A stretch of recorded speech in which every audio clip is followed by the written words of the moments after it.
Alright, hello everyone. Welcome to the second week of the qualifiers for Warlords. Let me just get things started here. You might hear my clothes dryer running in the background for a bit. Apologies for that. I'm trying to get my Saturday morning started, and hopefully we're gonna have a really long stream today. A lot of stuff to do. And let me just make sure we get my YouTube chat visible for myself.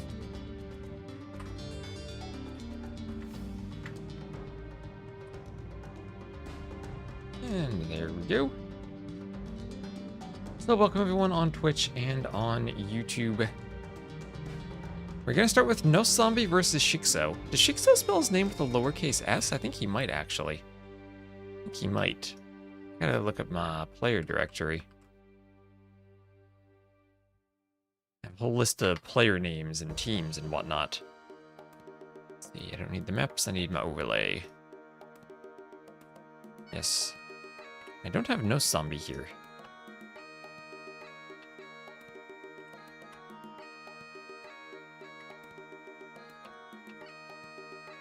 Fix my overlay a bit. Does Noszombie have a team? Hello, Swedish Nature. How are you doing today? So this will be 3-2 Noszombie. Does he have a team? Here's a Wikipedia page. Currently playing for Storm, S-T-O-R-M. Originally founded as an AoE 4 team. I know nothing about them, but I shall put his team there. Storm. Alright, so let's go check if we have a draft for this. I might just not show the drafts because these are best of threes, and finding the drafts might be a bit of a challenge. And I also need to put my headphones on. I don't see a draft for this, but it should be here. Check. See if this is live yet. Oh, they're in Cliffbound for 8 minutes. There's the draft already. Completely missing this. And yeah, shiXo is on the left. That's what I thought.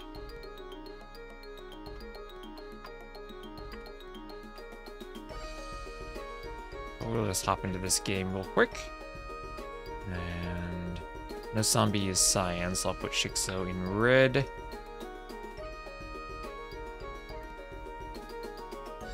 And this will be Saracens against Jerchins on Cliffbound. And let's go. So we'll catch up to real time here. Welcome everyone, welcome. I should make an announcement on Discord that we're going live too. And we'll have, the scout here from shiXo running near the TC. So, if you're, dying to the TC actually. Okay, losing the scout to the TC. That is a rough one. But this is Cliffbound, you'll see. Well, the map is bound by cliffs. The relic's a bit favoring Noszombie. Sometimes that does happen on the map. It's still kind of in the middle. One day we'll have perfect... Actually, no, they're not even that favoring him. I didn't see that relic because the gazelle was atop it. Now I feel better about the relics. No, it's only one favoring him instead of two, so that's fine. Anyway, a bit of some edits I made to the map. I'm glad I get to see this map because I want to make sure there are no bugs in it. But all of these acacia trees now, you chop the trees and underneath them there will still be cracked terrain. There's cracked terrain everywhere aside from the grass patch around the TC. You cannot douche on this map because you'd be cracked terrain versus non-cracked terrain.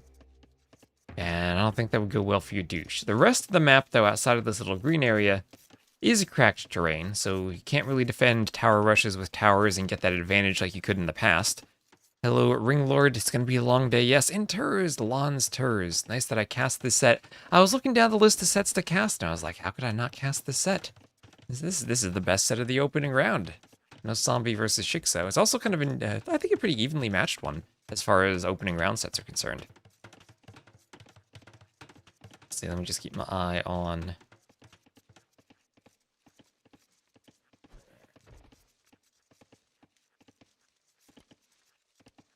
Discord real quick.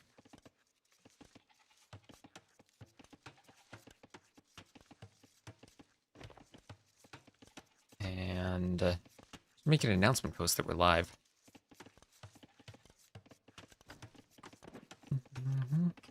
Lots of Warlords. Then USA Cup later. And copy and paste my YouTube URL. Every YouTube video has its own URL. And hello, Crusader Radu over on YouTube. I gotta copy and paste this URL every time to make sure I link to the right video. I should probably have a bot do this. I need to write a bot. Or have a bot write a bot. Hello, Chipmunk. Hello, Zuvela. Yeah, guarding the midnight oil.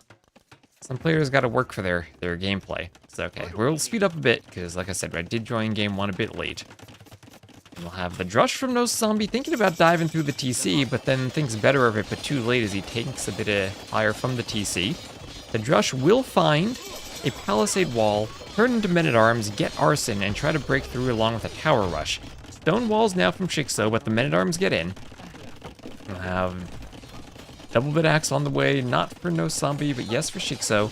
Men-at-arms get around to the gold. Let's go on maybe 2 times speed instead of 4 times. And there'll be another attempted tower in the back, but all the vills come to fight.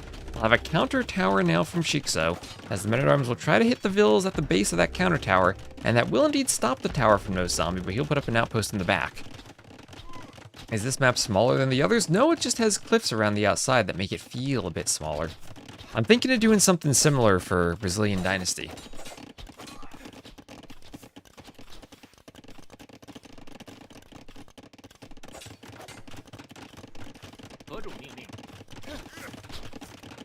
For the land finals.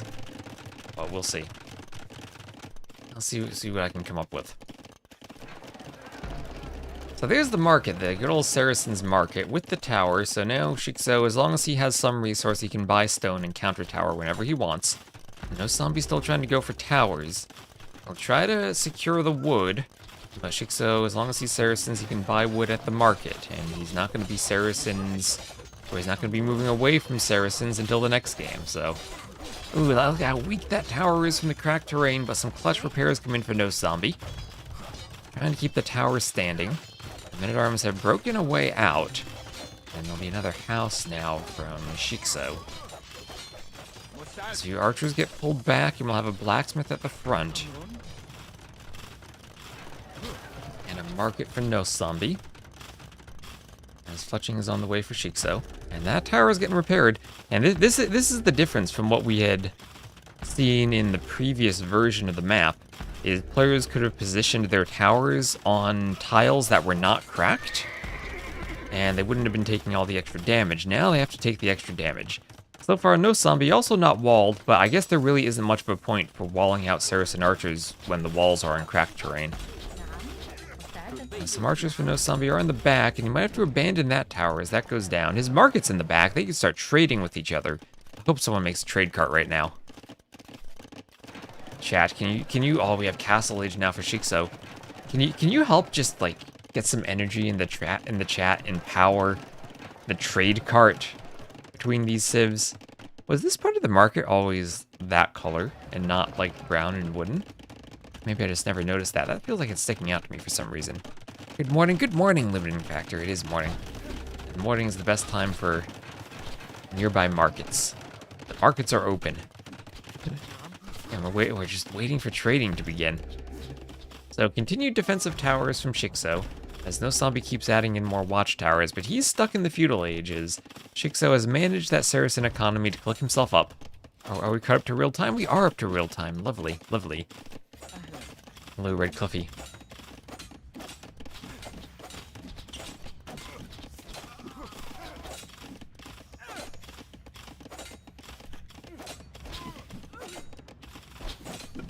There's a couple of houses to stop the repairs. Wasn't able to get the quick gate though with shiXo, as that tower very low on HP just needs to be shot down. We'll have another forward tower from Noszombie that'll hit a couple of the farms. This is where a counter tower, if built between the farms, would be on the grass and wouldn't take the cracked damage. So you do have a bit of area around your TC that you can use to defend. And Zaxis, hello Zaxis, how you doing?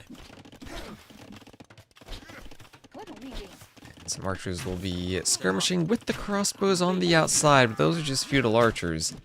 And now I think things looking maybe a bit rough for Noszombie. of a workshop for shiXo. As the crossbows keep dancing. That is a very low HP Vil and a very almost completed tower at 92%. And as soon as the crossbows leave, there goes the Vil, there goes the Vil. On 3 HP, will the tower finish? Yes, it will. Ooh, the Vil even dodges, gets away before garrisoning. And still is applying a good bit of pressure, but a mangonel should be able to clean that tower with ease when it's on the cracked terrain. And now going for some stone walls is Noszombie. The res collected actually gives Noszombie a lead so far. He does have stone inside of those stone walls should he want it. He's trying to do a gate. That house could be a weak spot though against the Saracens, as could the blacksmith. Saracen archers are no joke on this cracked terrain map. And Noszombie might not even get all the walls up in time. Has to have a lot of Vils walled, that's a lot of Vils vulnerable to the crossbows. The crossbowmen even will have something of a hill here to try to take out the skirms, and take them out they will, it looks like. All the skirms, somewhat surviving, helping to get the walls up, picking off a crossbow here and there. And those crossbows are very low HP. Another skirm comes over. The walls will not go up. And the crossbowmen waltz right on in to Nosombie's economy. Now he has the market to buy himself up to the next stage. He has the buildings with the range in the market. Right now he has something more urgent to deal with. He needed one more tile of wall, and the crossbows at least would have had to go over here. It was almost walled up. Almost isn't good enough for him, as that res collected gap I'm sure will shrink. As the crossbows can pick off Vils as they try to go for a tower. The Vils will dance a bit. And crossbowmen might be able to pick off one more Vil as they're pinned under the tower now by the skirmishers. And shiXo's gonna micro that. Oh, he's gonna micro that. He's gonna get as much value from the crossbows as he can. The Vils have to pop out and knife down the crossbowmen. But there we go, Noszombie buying some food. He's up to the castle age. But now 2 mangonels are forward. Does he have any gold in the back of his base? No, 2 of his golds are forward. He has another gold on the side, but not walled in. A 3rd gold to the right, or a 4th gold to the right. So, doing what he can. All those Vils dying to the mangonel shot. Is this open? Is this open? I don't even... Is there anything behind the barracks? Oh, there's a house there. Yes, that's a weak spot in the walls too. Saracens with mangonels and crossbows and a hill bonus. Against cracked terrain, those walls will not hold for long. Double stables, and Noszombie going to do what he can to hold for double stable step lancer production. Walling as best he can. But that push continues. We have Town Watch now from shiXo, as his base is safe, adding a second TC behind the push. There is a hole between the stone wall and the mill. That's not fully walled. And the mangonels will be able to make another hole. Not too many crossbows forward. Noszombie is dead. Chipmunk does not believe in Noszombie. Chipmunk doesn't believe. Let me add these player names to my title. Noszombie versus shiXo.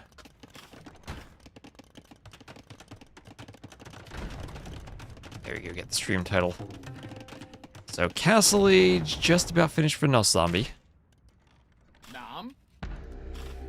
Tower will get more HP once he gets to the next stage, but look how fast that goes down on the cracked terrain. Oh, then the crossbows are going to move in underneath it. Nosombie's hope is that shiXo mangonels his own crossbows here. Oh, it's going to be quite a few dead Vils. The shiXo's up by 10 right now. And the Vils can do nothing but try to flee. Oh, they go down. The mangonels had a hill too. Here come the step lancers though. The steppies, 2 steppies, probably not enough to clean this one. The mangonel shot is perfect. And the step lancers, 2 were not enough to engage. Or at least not without more micro.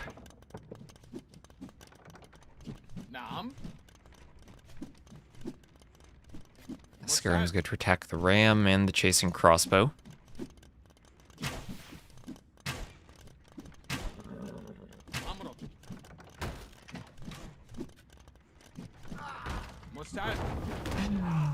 Oh no, the skirms are melting. At the very least, shiXo has not found the clandestine economy on the outside for Noszombie. And now, with 5 step lancers, he can think about engaging. Should be able to clean this now. Mangonel's get. Oh my gosh, those Mangonel attack grounds. Maybe 5 step lancers is not enough. Maybe that's not enough. Oh my gosh, that attack ground. shiXo with the attack grounds showing Mangonel beats melee unit. Mangonel beats step lancer. What a shot. That attack ground basically killed 3 step lancers. Now the army can join up with the reinforcements. As well have a monastery on the way too from shiXo. Oh, Noszombie is 33 to 58 vills completely dead here. Oh, poor Noszombie. Everything falling apart. Also, chat, you have to remind me I need to go grab my coffee after this game. Oh. Those shots were painful. I could feel them from here. All the way on the opposite side of the world. That's the thing. I guess the +1 range of the step lancers means they're farther away. And easier to attack ground. So Mangonel versus step lancer. This game's taught me to use the Mangonel. Still a couple of towers and flashing dots on the minimap here and there. But shiXo's base is fine.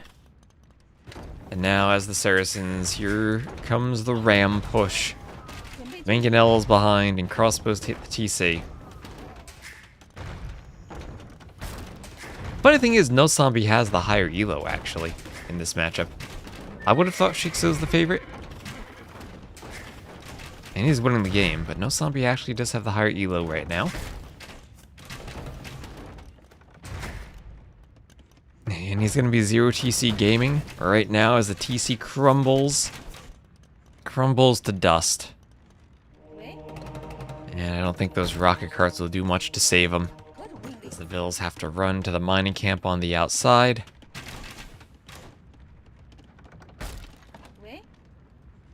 The Mangonels will try to get a hit on the Vills. They do. Nice hit. Vills go down. And they're chased by a rocket cart. Oh, we have a couple of steppies getting ready to raid. Those step lancers had better kill 40 villagers. Because things have already gotten out of hand. shiXo's going back to raid the wood line. And Noszombie's like, huh, I have no vills left on that wood line. Nothing's gonna die there. GG, this is most definitely a GG. No, Noszombie's still fighting on. I wonder what Noszombie's trying to do. Noszombie giving us his best ACCM impression. Ooh, flatten some crossbows. That's a couple of nice rocket cart shots.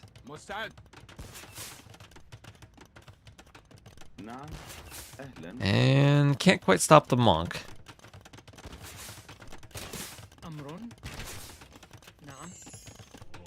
Now, Saracens have good monks. They could get redemption. That'll be the 3rd relic collected for shiXo in just a moment.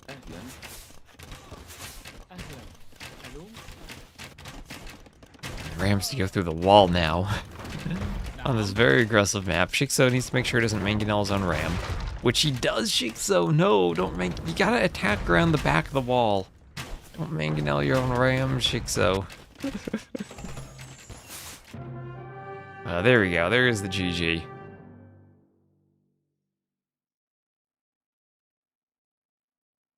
And that'll be a win for shiXo in game number 1. Hello, Prestigo.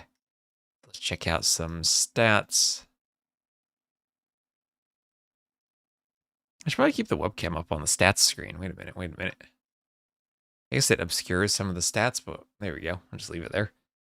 There are some stats as shiXo takes the win. You can see the moment when the eco got better.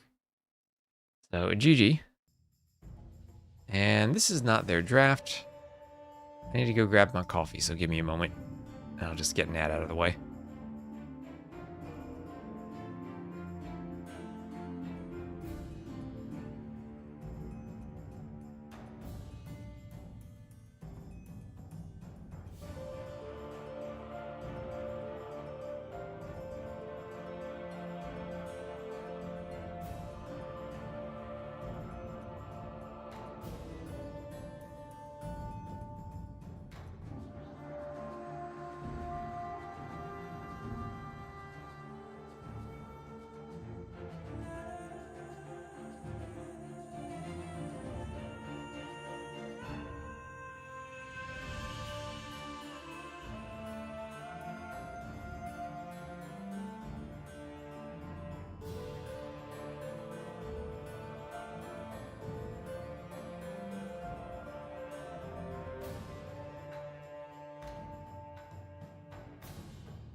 Alright, coffee is obtained.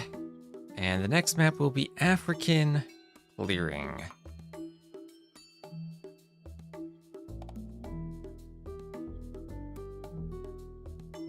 Alright, so this will be the first time I get to see African Clearing in the map pool.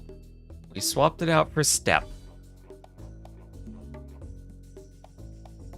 I'm not the biggest fan of African Clearing as a nomad map, but at least it gets the job done, and I think it does so better than Steppe does.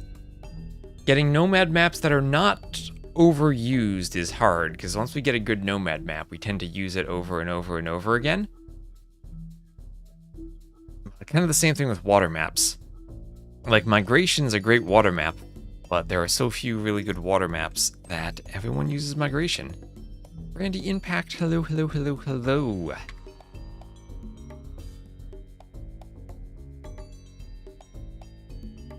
So thank you all for tuning in on this fine and lovely morning as my coffee's too hot to drink. And Monkey on Crack, hello, hello, how are you doing in the chat?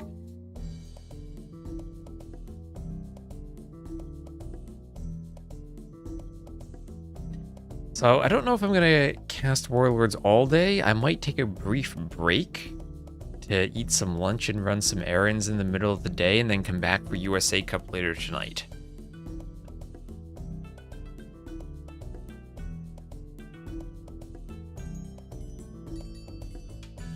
Oh yeah, also Sudden Disaster is gonna be in October. So Sudden Disaster 3 is coming back. Your secret name is exposed. Hello, Sam Squatch. It's just, I do speak enough German to read the occasional Twitch name. Alright, African Clearing, Mapuche versus Muisca. We're gonna have the new civs.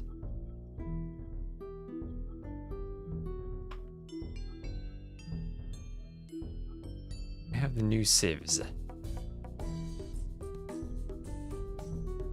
I'm sure everyone who's played on the ladder is familiar with African Clearing, because I feel that whenever African Clearing is on the team game ladder, it's the only map I get to play.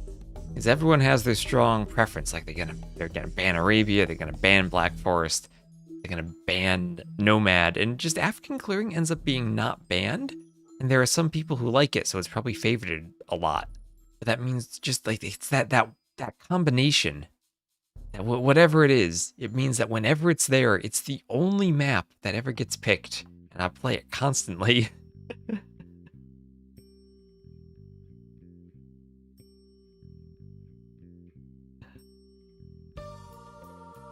How do I stay so chill? I don't know. I just do it. I don't really have a non-chill mode. Justice for Bedouins. That's true. I mean, the map really is Bedouins. They just renamed it African Clearing. We all know it really is Bedouins, right? Alright, here we go. On African Clearing, the Muisca for Noszombie, and the Mapuche for shiXo. Noszombie will TC over to the left, double check it's 9 vills for everyone. And one thing we did on this map is there is now a ring of cracked terrain around the outside, and I moved the start location of the vills a bit closer to the middle, so we're probably not going to see starting TCs on the outside as much as we would on normal African Clearing. We had a call with Memb and Rorimbo, and I think it was Memb who suggested putting the cracked terrain on the outside, and I really like the idea for the map, and just as I did for Cliffbound, I had to do some trickery to modify the forest on the outside, so you can see that there's some cracked terrain underneath the trees still. So if you do your lumber camp there, you can't just chop into the forest and all of a sudden have safe, non-cracked ground to build towers. You're gonna have to fight the tower rush against someone who maybe has a non-cracked tower. We see Fishboom? I hope. Are these Fishboom civs? I don't know anything about these civs. What do we have here? The Mapuche foragers drop off plus 20% food. There are no berries on this map. That will not be useful. Settlements can train the spear and skirm line. Infantry, slingers, and skirms have extra HP. Oh, so skirms overlap with the Vietnamese bonus a bit. Mounted units generate plus 3 gold when defeating military units. Why doesn't it just say killing military units? They don't defeat units. They kill them. They slaughter them. They massacre them. There's so many words that could be used there that make more sense than defeating. This is the unaliving of vocabulary word choices. Enemy castles are revealed on the map. Now, what? I guess it's a good nomad bonus, maybe. Usually the castles are on your face, though. So the Muisca, what do they do? Settlements are cheaper. Advancing to the next stage is cheaper. That makes sense. They have the Guetra Warriors, their unique unit. They also can Monk Rush. Extra melee armor for the champions, too.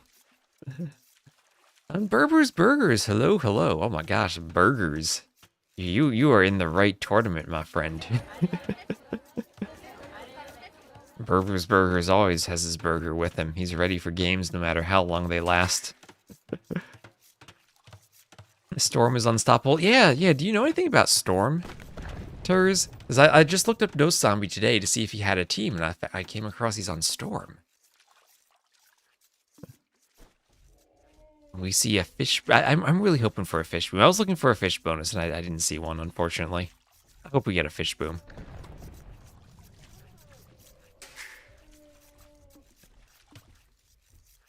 A nice Black Forest Palisade tricks to lure in the elephant. Ooh, the elephant almost ran around the straggler. Almost. All's good, though. All's good. And so settlements. Are settlements the meta for nomad maps? Now we'll need another settlement on the wood line.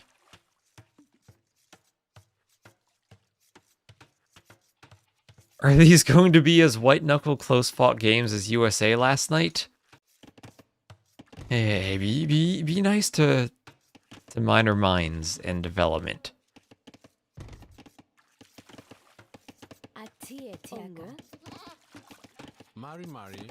Just because we had a 1500 elo gap doesn't mean we have to think the games were not close-fought. I mean, so far we do have the higher elo player down 1-0 in the set. So there are lots of goats strewn about the map. Oh, also on this map, I changed it from the palm desert trees to dragon trees around the outside, just to fit the African theme. That felt more appropriate. So feudal age now for Noszombie. shiXo clicking up around 10-15 seconds behind, doing a settlement on the gold. Has not moved out over to the woodline yet, and remember, this is a bit of cracked terrain underneath the palisade wall on the edge. And these two really like picking those cracked terrain maps, it would seem. Let's see, where's my Discord ping? Turs. Alright.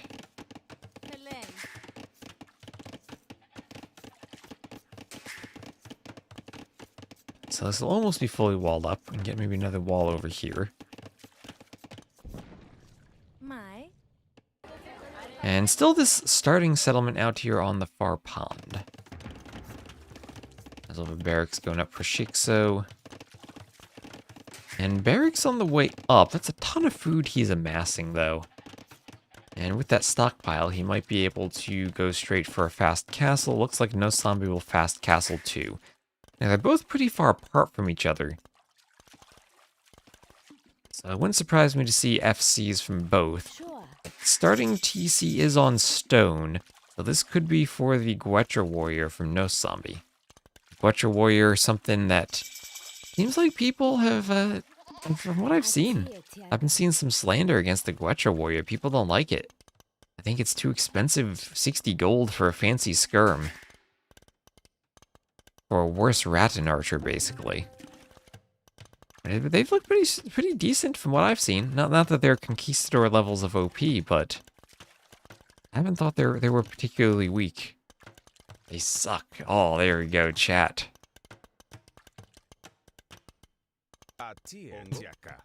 Chat right away. You mentioned the Guetra Warrior. There's the slander.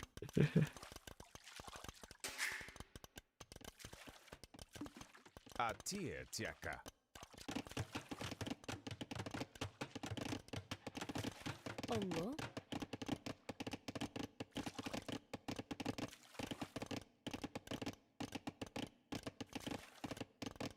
So double bid X.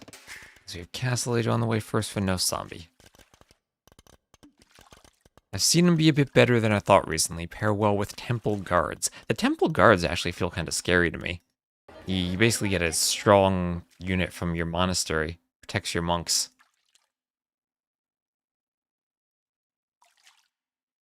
Inexpensive skirm that loses to generic garbs. Maybe we just need those slingers from... Or not, well, no, it wasn't the slingers. It was the Peltast. Yeah, the Peltast. From that Bazi map. Stardust with all the walls that we had in Stronghold Frenzy. Sure. So a couple of archers find the settlement. There's no garrisoning in this settlement, so those vills will just die unless they can run. But I don't think they can run, no wheelbarrow. That's 2 vills dead and a champy chasing a third.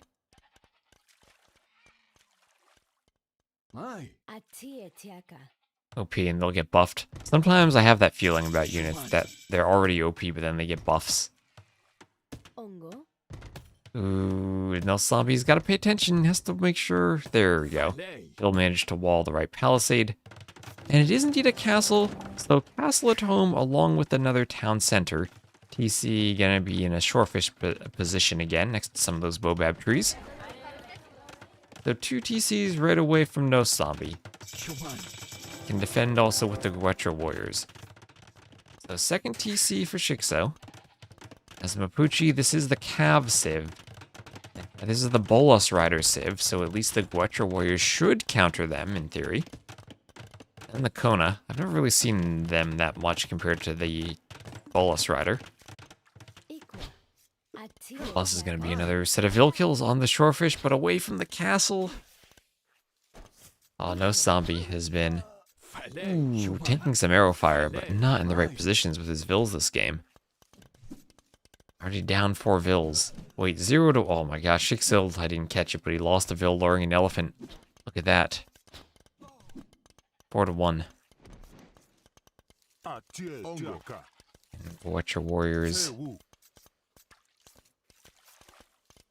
Now ready to start raiding. I think shiXo brought those Vills back for safety. And they should win against the Bolas Rider. I would think so. I would think the unique unit from the castle that is specifically made to counter archers should win against the archer unit. Right? Am I right about that? These things, they also carry a mummy on their backs and they heal each other when they die. Which I guess is pretty cool. Tim.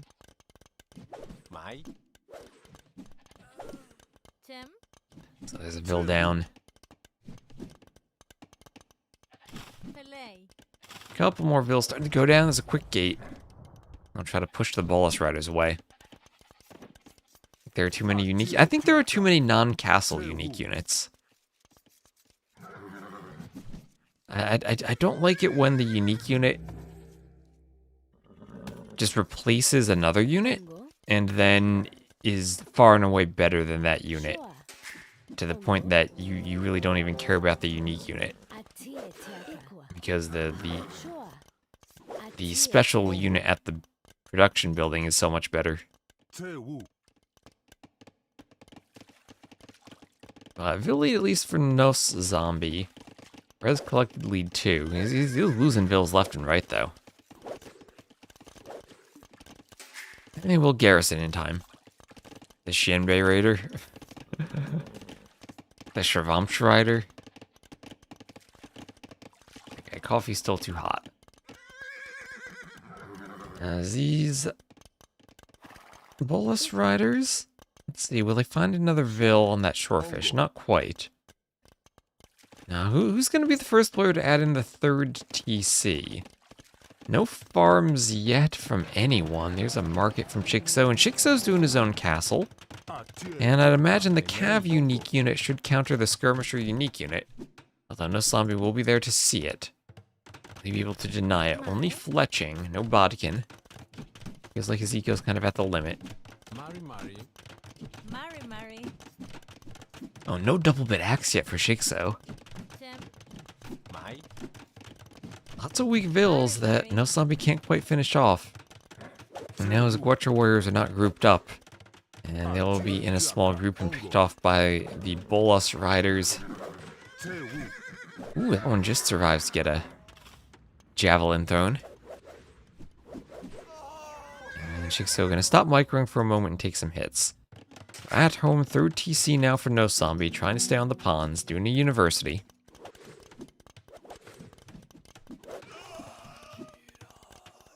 And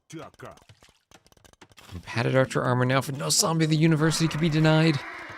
Oh, the university could be denied. Oh no, that poor villager just wanted an education. Can't live to see the university finished. This is the mobility. These things are fast. 1.5 speed. That's very fast. Not needing husbandry.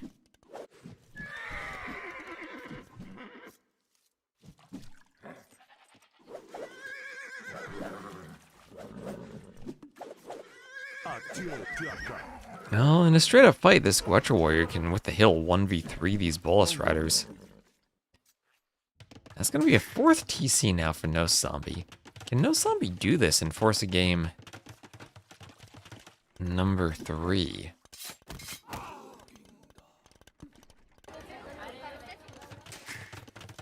Another TC for shiXo.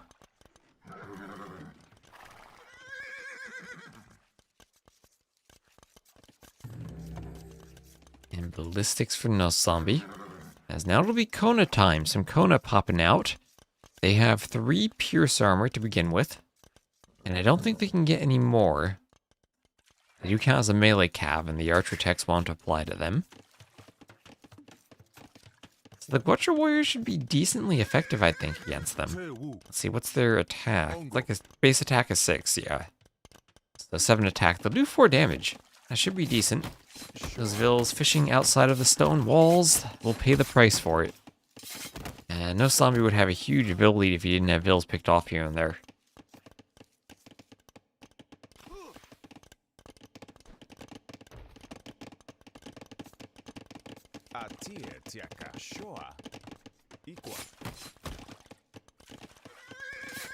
Konas will snipe off the vills. The TC tries to shoot to them away. With a few Guacha warriors popping out now.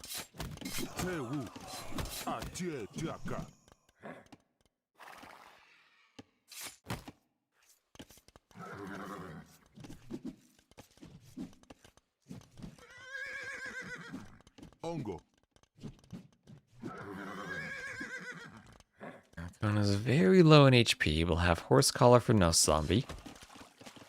But they are going to get back. Could be healed up either in the castle or by a monk. 3 TCs for shiXo, and he's got enough vill kills. He's not falling behind in the boom, being down a TC.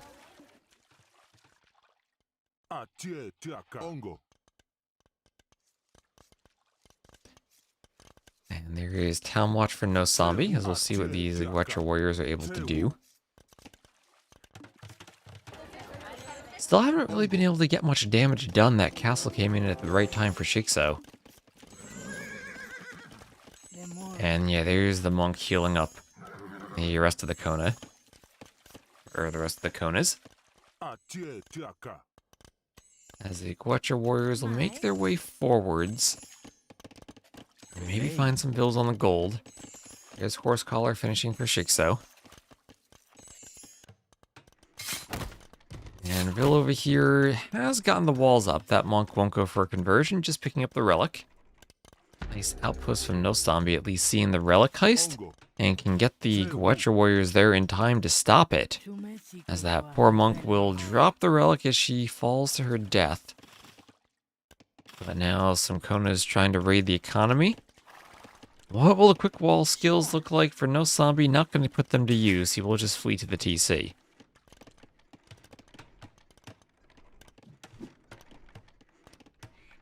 Oh, those vill counts are still very close. No wheelbarrow yet for either player, either.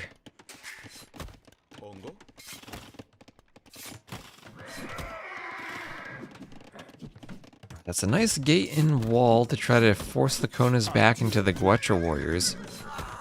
They do have ballistics, so they should be decent at picking them off, and they do go down.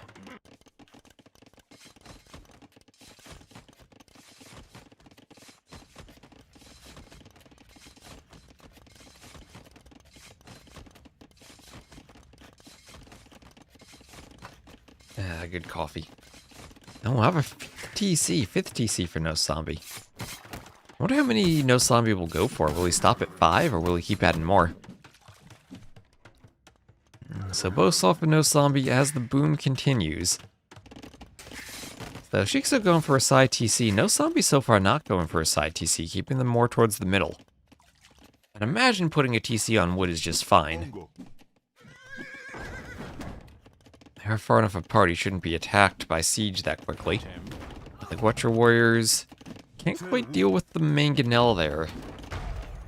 8 attacks, so they should be doing 1 damage to it. Or no, actually 2 damage to it. I was looking at the range. 2 damage to it. Yeah, with the pierce attack. They should be, if they close the distance, okay against the mangonels. And we're seeing them okay against the Konas. Oh, double kill. The Konas are going down. And what's the micro going to look like against the mangonel now? We saw good mangonels against step lancers in the last game. That might be our answer though. Mangonel's better against step lancers than they are against ranged units. Ooh. A bit of misclick trying to move the mangonel. Clicks a ranged unit.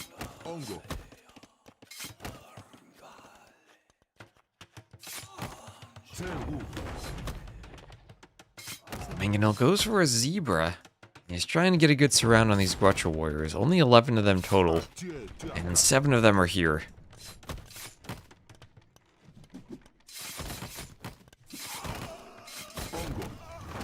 And, ooh, nice mangonel hit.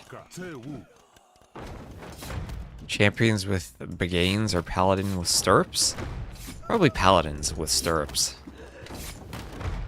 Foraging for shiXo.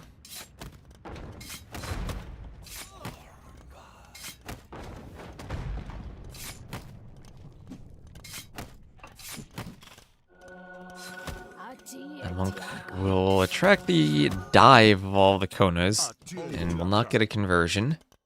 Forging on the way. Oh, these things are being pretty darn good even without forging. I was thinking the Guetra warrior could fight them decently enough. A 6+2 attack against only 3 pierce armor. I guess the Mangonel-Kona combination is tricky to deal with. Siege tower? Siege tower for the Guetra warriors?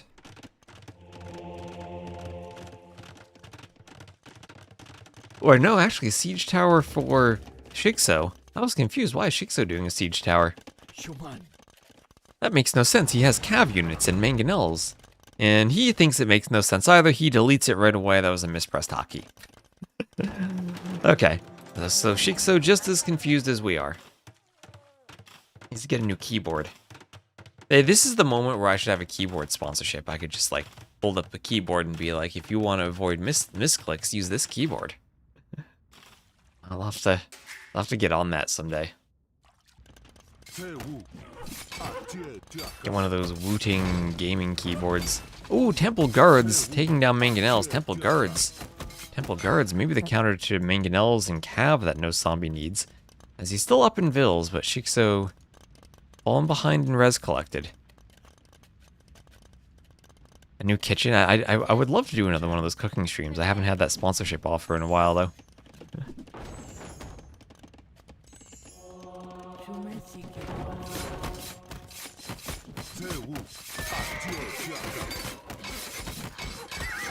Keyboard recommendations to stop double-clicking your vills and sending them forward by accident. That's a setting now, Sci-Fly. You can go to your settings and set double-click so it only selects idle villagers. And ooh, Mangonel, low on HP. Guetra warriors trying to destroy it with the Temple Guard. Some clutch repairs. All those vills saying, we have hammers too. Temple Guard saying, no, my hammer's bigger. Is that a hammer or is it a pole axe? I think is it like just an axe? I guess it's a pole axe. It's the Obuki who have the hammers. lights up like a Christmas tree. Oh, shiXo trying to do a castle, but the Watcher Warriors are there to pick off some vills. That'll be quite a few vill kills now. It's gotten up to 10 vill. Wait, 10 to 12. shiXo somehow lost an extra vill against a rhino. Oh, poor shiXo, not paying attention to the lures. Imp on the way for shiXo, though. As vills come forward for Noszombie, and he might not have the timing on the castle drop.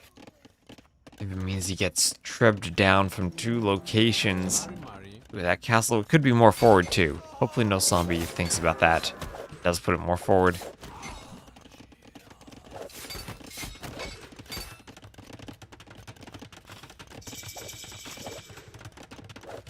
There are gold and stone mining upgrades. Is this castle? Can the castle itself be stopped?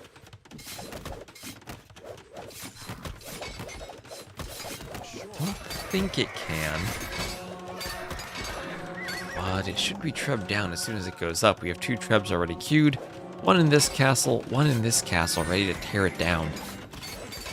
Noszombie with a good score lead now, but he's stuck in the castle age. And at risk of losing this castle, so if the castle goes down, I think that stops all the pressure.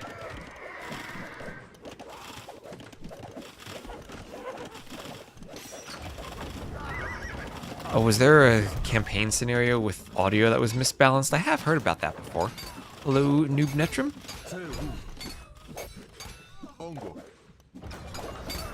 So the Bolus Riders attacking the Temple Guards, doing a pretty good job of it too, especially with that castle support. Noszombie with a really good rest collected and score lead, but I'm afraid losing that castle stops his push and stops his momentum. He does have a huge 6 TC boon, but he needs to find a way to click Imp soon. 32 bills on gold might do it. Oh, it's the unit itself. Okay.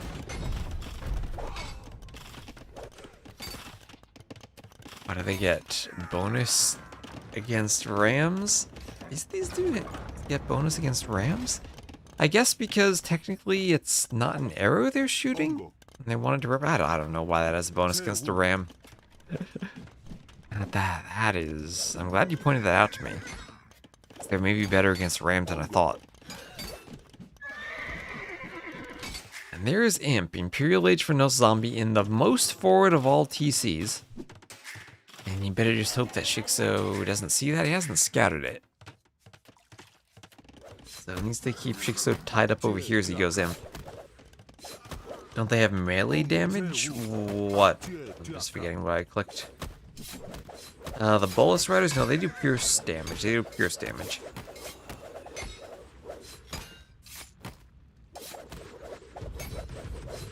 go for the trebs too.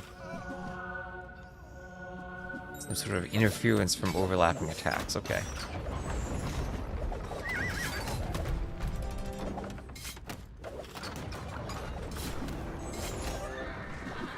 The trebs are pushing as shiXo takes the score lead. It's still going to be a while, and I'm not sure what unit composition Noszombie can do here. Is it Temple Guard Watcher Warrior? That's what he's trying now. It's taking a long time to take down the Konas.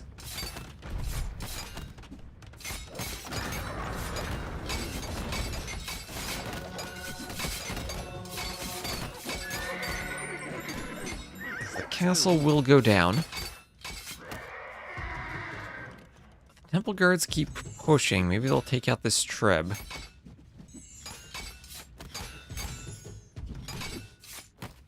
Treb trying to roll away. Bolus Riders will take some good fights, but ultimately go down. This treb being sniped, and the score is swapping now heavily in favor of Noszombie. But he'll need to push from all the way across the map. I think the Muisca have the better combo of unique units of all the new civs. Ooh, interesting.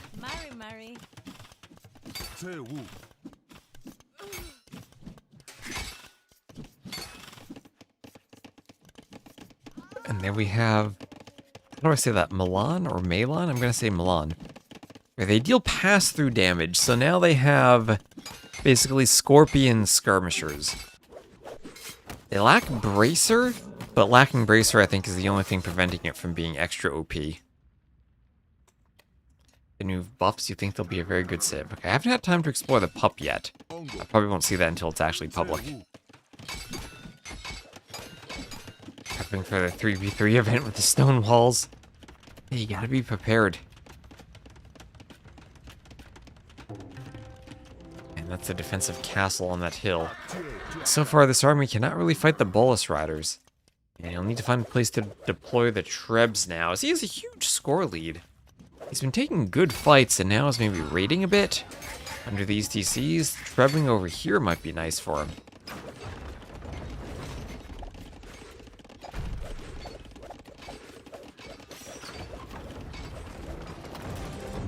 And Trebs going for the castle.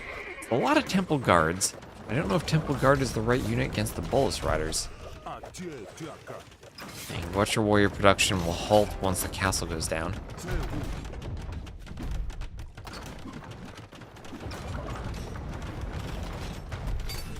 Skirm's attacking the Trebs and the Riders and the Konas, but getting forced back. This Treb needs some repairs, at least there's one bill there.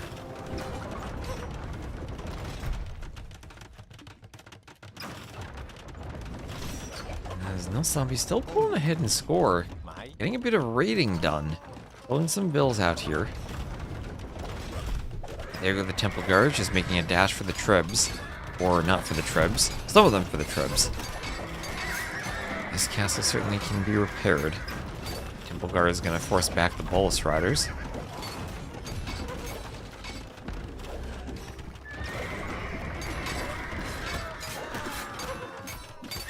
Capturing for Noszombie and chemistry for shiXo. As more of the Konas are being taken down.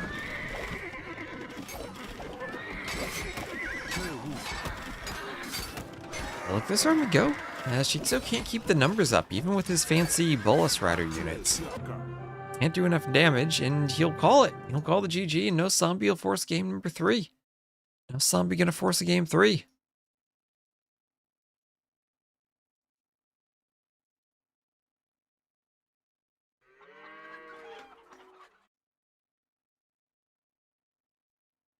So game 3, Cinema. And I don't know about that. I guess that's just the Watcher Warrior is good enough. It felt like shiXo had a good lead for the most part. Maybe he just needed to boom more? He did a lot of early damage, killing quite a few vills.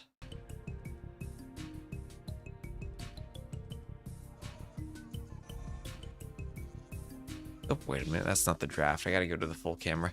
I don't have the drafts. Apologies for not having the drafts. I don't have a best of 3 overlay.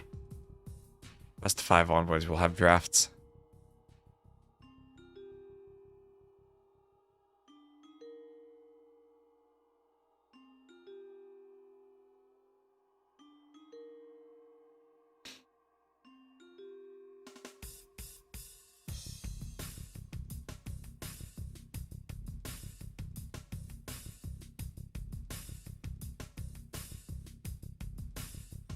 The appearance of a skirm, but it's not a skirm. And Marshwood will be the final map. Marshwood.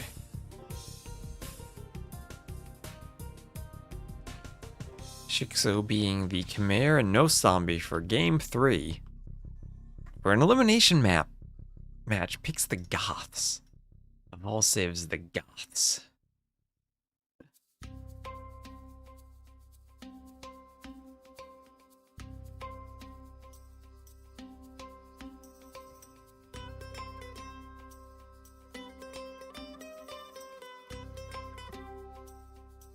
I doubt is playing Great Soup. That is a name, Great Soup. No, GG out overtaken could be a good one.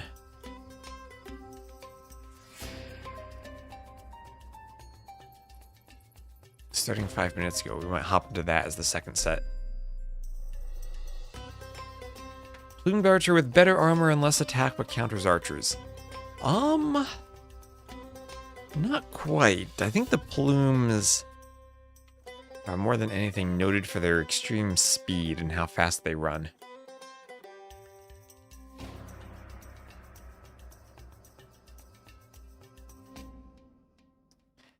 Just make sure I got my civs right. shiXo is the Chimera, Noszombie the Goths, yes. Speedy, but I don't think they're plumed archers speedy, if I recall their speeds.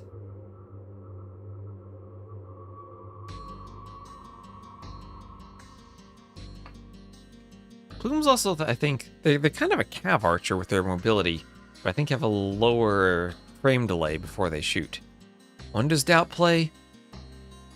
Doubt's playing right now, but it's also such a huge skill mismatch, I'm not going to hop over to Doubt. I'm sure we'll see more Doubt sets later today. So Marshwood, this will be the first game I get to see on this map. Immediate Warlords. Players don't have any wood on their starting areas and have to move to the outsides, to the outskirts, for more wood. There is a barracks for Noszombie, super early barracks for him as the Goths, so he's got something cooking as the Goths.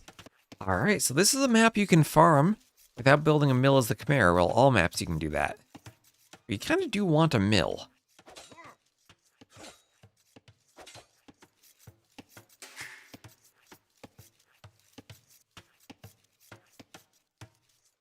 So 3 relics on each side is... Oh, wait, there are extra boars here? I didn't even realize there are extra boars on the map. Yeah, there are extra boars. Alright, shiXo gonna lure in extra boars.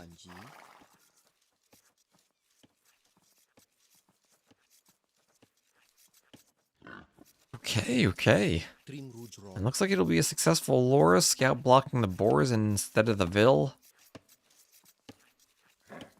It'll lose a bit of HP, but all in all, that'll be just fine. All just fine for shiXo, who might not even lose HP. Scouts there we go, one bite.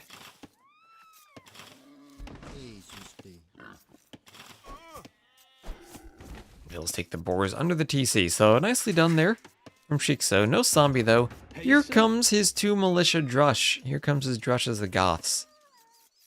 Bloomed ever so slightly faster, okay.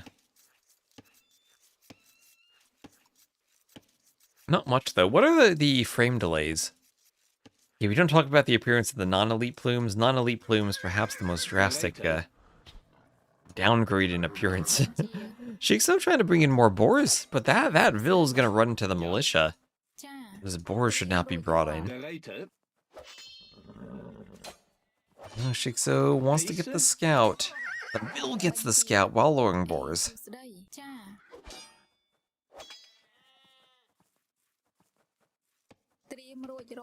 The Vil and the scout both very low on HP.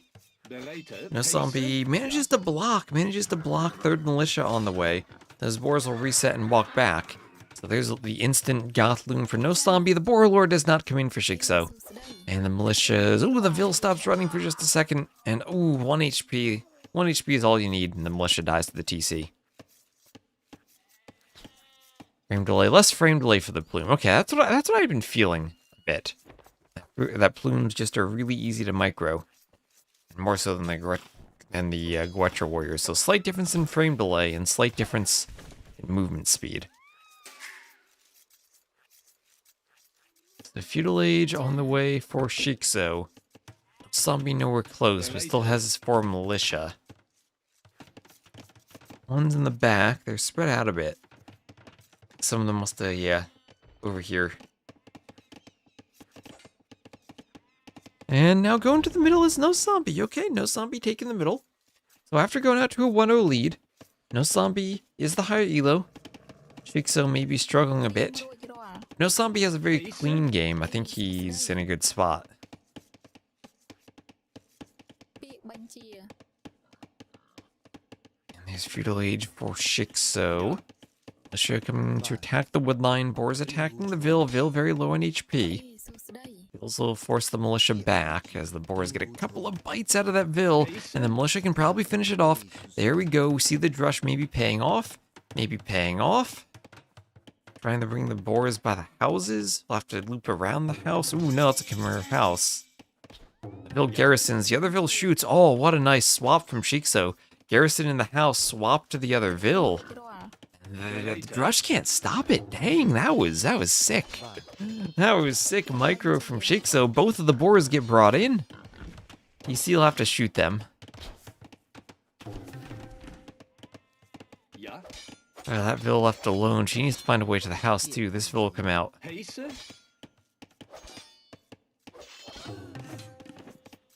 to re-garrison, though. All the Vils inside. I think one did go down there to the Men-at-Arms. Men-at-Arms teaching that Vil a lesson, or Militia, rather. Militia, as Noszombie still is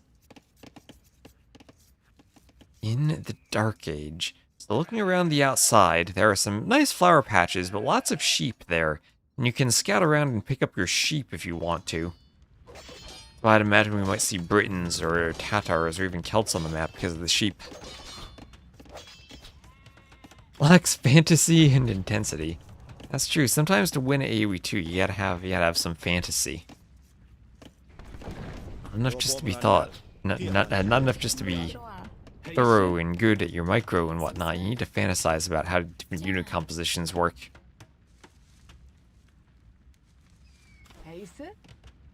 Like right now we have Noszombie with more archers.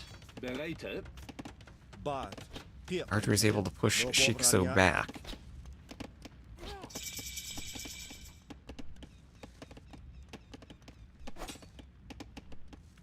As Noszombi's up to feudal with way more archers, yep. And now Man-at-Arms, forward archery range from Noszombie, so this is going to be very aggressive. The Men-at-Arms looks like they were trapped in. Oh my god, that's something you can do with the Chimera, hop out, then wall behind. Archer micro from shiXo, all the Vils being pulled off the woodline. Men-at-Arms are in. That's a lot of idle time now for those Vils that are chasing. 7 Vils that are idle. And a tower in the back from Noszombie, who does have to repair that house. But Archer's now trying to take down some of the forward Vils. Noszombie wants to free the trapped Men-at-Arms while towering the other side in a tower race against shiXo. And as the rest of the military goes down, it's now a 3-to-1 eco KD for shiXo as there were forward Vils. The Men-at-Arms do escape, though, but not in time to have the support from the rest of the army they need. Tower does go up for both players, and it'll now be a tower war, potentially, as the Vils go forward from shiXo, but get walled out immediately. As the towers are attacking each other. There goes a Men-at-Arms. Still trying to hit Vils on the woodline, but that Chimera house stops the raids. Always. shiXo now doing padded archer armor, has some more Men-at-Arms around the back of the woodline. Trying to avoid the tower. I think that's what it'll have to do now, avoid the tower. And there's only, well, the Vils inside of it will defend it. They'll pop out to defend. So here are the Men-at-Arms from Noszombie still wandering around in the middle, atop the very pretty flowers, but they will find the double ranges of shiXo. shiXo, who also did not mill the berries, just going out to the woodland on the side. As the Chimera, shiXo does not need a farm, so you can skip a farm on this map if you want to, or skip a mill on this map. So he doesn't need the mill to farm. Skip it and just farm. Hello, Epic Sea Dragon, how you doing?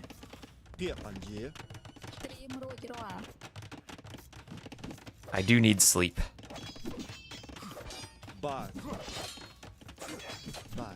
Or just more coffee. You can probably tell this is the early morning Twist still waking up.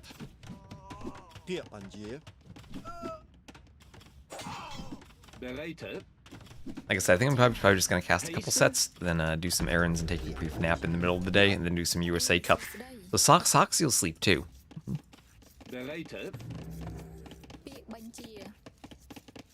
And then you'll wake up and I'll be casting again.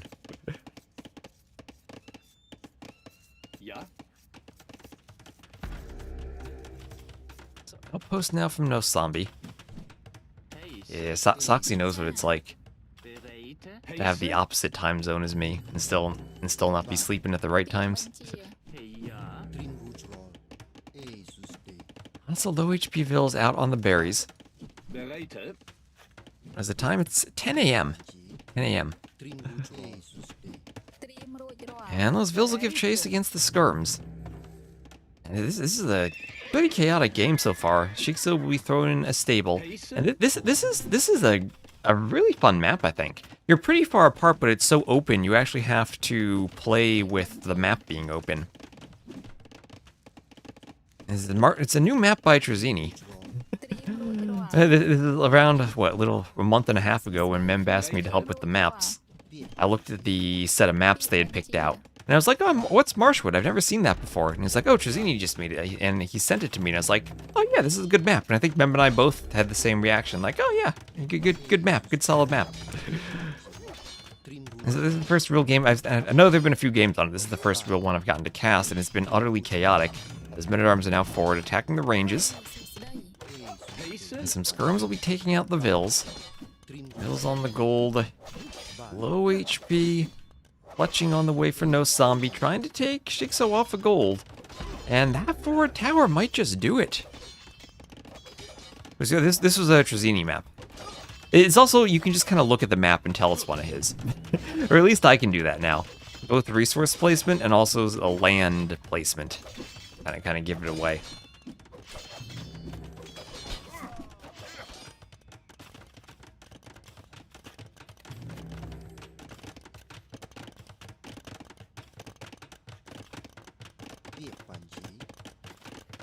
So, double bit axe now for Noszombie, as shiXo has to go back to stone, has to go for the tower defense now. That's you wouldn't tell it's a 17-9 KD in favor of shiXo, based on the army count now.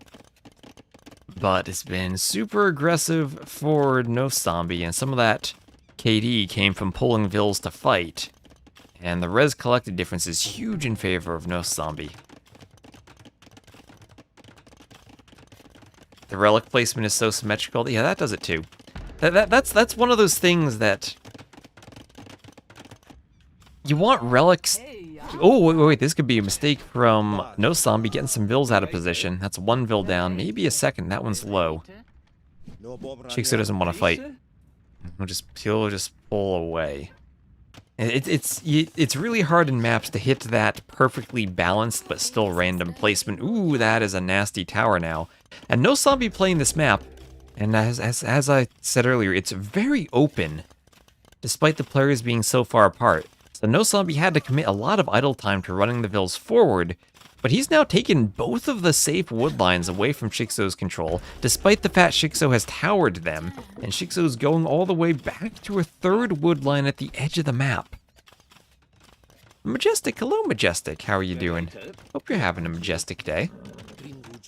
Okay, also, if Turs is still in the chat, next 1 week from today is going to be my birthday. So we're going to have some Warlords casting, and then also in the evening, I'm going to get Turs to do a show match. I need to find an opponent for him, but I want to do a custom Civs show match. And then some USA Cup, so we'll have a long birthday stream next week. Yeah, I don't think symmetrical relics are bad. I wouldn't want all maps to be perfectly predictable. Yeah, it depends on the maps. You want a good variety in map types. Sometimes symmetrical relics are good. Sometimes it's just you want the maps to be fairer too. And you gotta strike that right balance between fairness and randomness. And here we have shiXo going forward, and he will find Noszombie's gold. Noszombie gonna wait about as long as he can before running. And he will lose a villager.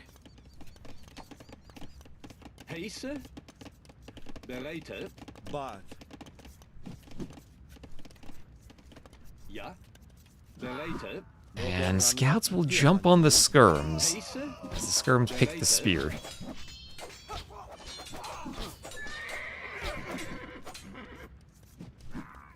And skirms go down to the scouts. As long as the spears are picked off, the scouts can still engage. And they'll pick up a few skirms too as they run forward chasing the other remnants of shiXo's army. And it's only despite everything that's happened, it's only a 5 to 6 Vill difference in favor of Noszombie. But also there's the horse collar difference where we're at 22 minutes in. This is an extended feudal, and there are still farms being added. So Noszombie selling stone. Looks like he's thinking about clicking up to the castle age. He's starting to amass some food in his stockpile. And yeah, shiXo, if only he could build a castle in the feudal age, he'd have enough. Oh my gosh, look at the market usage. Yeah, he's ready to click up too. He doesn't have any Vills on gold. If he had Vills on gold, he'd be up.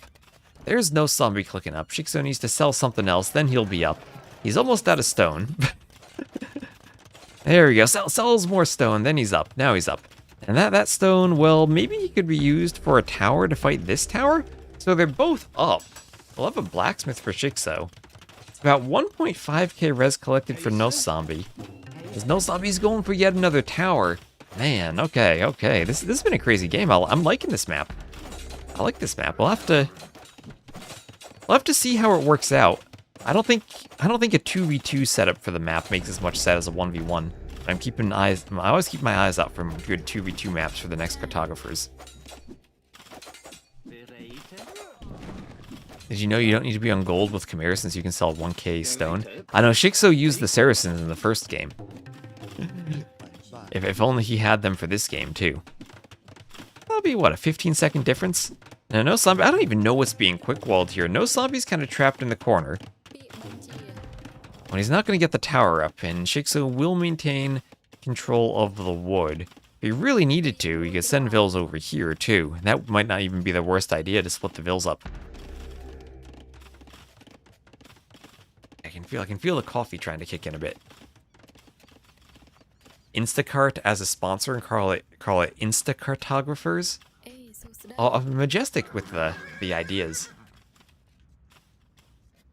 I have lots of ideas, people, in the chat, which is a good thing. Especially, where's Ray? I hope Ray's okay. Ray is a good ideas man.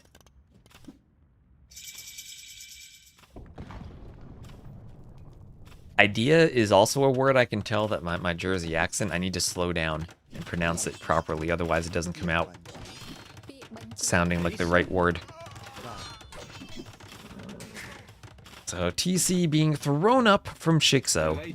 Longsword from Noszombie as the Goth. Let's go Goth longswords. Where are the siege towers? We'll have pikemen on the way too. All the infantry upgrades for the Goths. You can do more armor. Fast handcart for all the running vills. Now fast handcart is exactly what you should get with an Instacart sponsorship.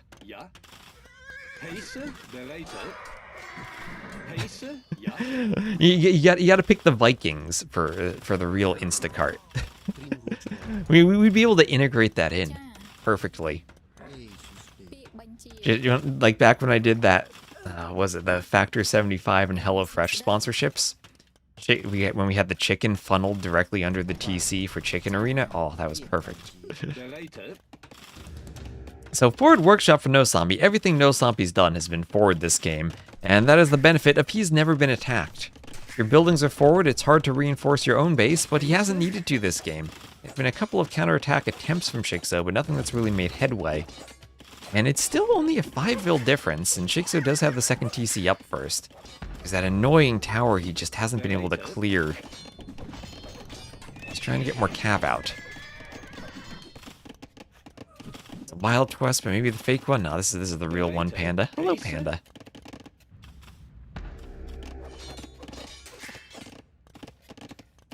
Hope you're doing well, Panda. So forward workshop, please. That's exactly what we got. Mangonels now. And also maybe a bit of a hill bonus if Noszombie can get back behind that wood line again. Defensive workshop for shiXo. With the workshop, as much as I think he wants to defend the TC, could go for a ram and simply clear the tower. I guess the Mangonel could do it too. Actually might be the play. Mangonel to clear the tower, then come back and defend. So 4K res collected lead for Noszombie, as he's going to get underneath the towers with a few skirms. Only fletching, no bodkin for the towers, so the skirms are more than content to sit underneath them. As long as the skirms take the arrow fire, even the feudal skirms. That's what Noszombie wants. Yeah, this might be 12k stone collected now for shiXo, if you look at the res collected graph. Mangonel attacking the TC. Just chilling watching you and the Vikings TV show. Nice, nice. Ooh, sniped the forward Vil with the TC. That's actually nasty, because now the Mangonels can't be repaired. And there are a couple of knights here, so it might be a situation where soon shiXo can run in and snipe the Mangonels. There will be 3 mangonels here. Oh, that Vil doesn't get any damage on the mangonel. But now shiXo just needs to pull back and repair. And does he keep the mangonel alive? No, he doesn't, but he does clear one of the forward mangonels. What I don't like is that tower is still up, attacking the TC and covering the gold. If shiXo could clear that tower, he'd have gold access. He could mine something other than stone. But, yeah, here is that hill. That forward hill for Noszombie. But he's played this map super aggressively with the Goths, and I love the way this game turned out. This is the type of game I envisioned when I first saw the map. You're far away, but you're not safe. Your woodlines are vulnerable, and all those towers have been forward and aggressive. And there's the GG from shiXo as Noszombie loses game number 1, but then comes back to win the next 2. Behind some aggression all the games. Cliffbound, African Clearing, and now Marshwood, super aggressive. And GG's well done for Noszombie. Faster Castle Age, Goth Longswords get the job done. And GG. I can feel the coffee starting to kick in now. But once again, I don't have my best of 3 overlay set up. I need to make sure I just swapped to the right overlay, but congrats to Noszombie advancing. Technically was the lower seed, I believe. But I think we're going to hop into, let's see. I mean, Turs is playing, but that's another pretty big elo mismatch. I think GG out versus Overtaken would be... Oh, actually, that's never mind. That's finished. I was going to say that'll be a good one, but that's finished. Cosmonaut versus Von Dutch. That could be an interesting one. Still a good heavy favorite, I think, for Cosmonaut. Oh, there's also Dennis versus Chaos to win. A lot of these are in game 2. What do we want to see? Dennis versus Chaos to win? Or Cosmonaut versus Von Dutch? Game 2 for both is on a closed map, so it's both good maps. Andre? Who is Andre? Berber's Burgers has been here. Hello, Degen Pirate. How are you doing? Oh, once again, why don't I just... I'm going to play an ad. I'll just give a shout out also to Mem for hosting this and asking me to help with the maps. So shout out to Mem. Go check his channel out if you haven't already. And I'll play an ad, and we'll get right back into another set after the ad. So let's see. Andre is Andre. Who is Andre playing? Oh, Combito versus st4rk. That could actually be a really interesting one. And they're just starting. Let's do Combito versus st4rk, because they're just starting right now, and we won't miss anything. I think that'll be a good one. Combito versus st4rk.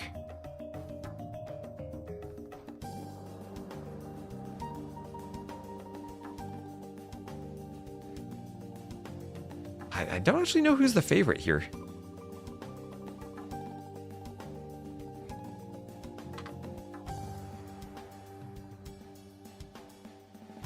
Noszombie did bring it back.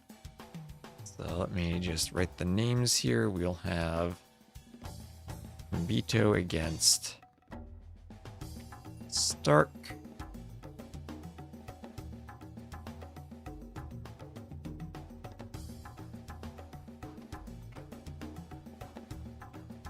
And it'll be Dravidians against Sicilians. Let me update the title in my stream too.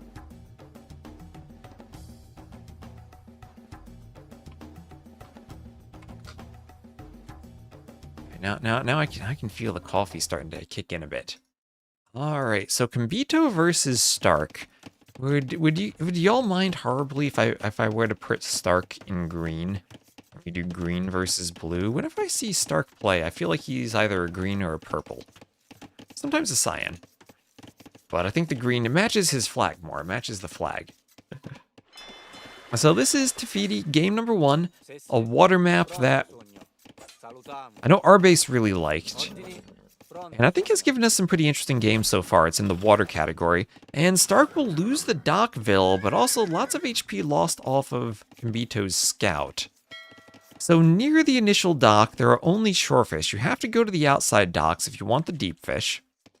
There are 3 relics in the middle. And then 4 relics on the outside islands. You can TC the outside islands, you can dock them, you can access the deep fish, and you can walk between the islands by using these shallows. It's a pretty interesting map. There are some white borders on the mini-map that make it look kind of interesting as you go between the islands. I think those are just bridges that were... You look at this map in the scenario editor, and it's very weird. If you test the map and go back to the editor, there are bridges everywhere. I did not decipher all of the black magic. I just saw it and was like, oh, yeah, that's a good map. That works. But we needed a map other than Migration or Northern Isles, because those are used over and over and over in tournaments, because they're fun maps, but kind of overused. And this was a recommendation I came up with. And there's a transport for Combito.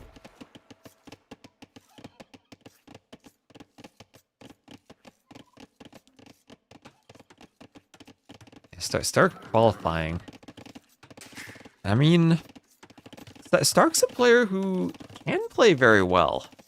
It's never a surprise if Stark's able to win a game against someone. But he probably doesn't have that same level of consistency or peak level that you need to be competitive with the top players right now.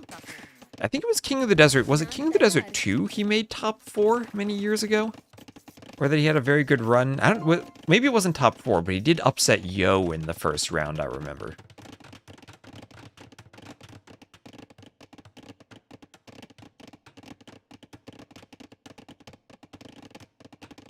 Also, Combito changed his name to Combo.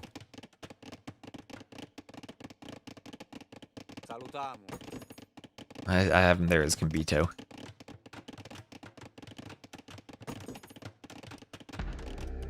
So Donjon for Stark, as the Sicilians, might play like Tato. all Donjons all over the map.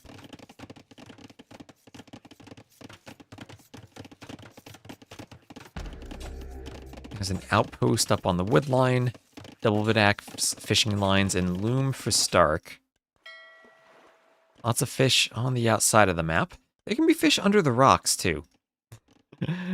I was thinking maybe I should change that, make the rocks avoid them, but oh, it'll work for now. A couple of sergeants coming forward, attacking the house.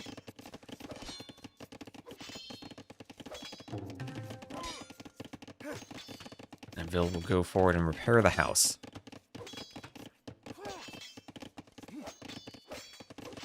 Yeah, Stark can be really strong at times. He's one of those players you'll probably never pick as a favorite against the top players, but is always a wild card for pulling upsets.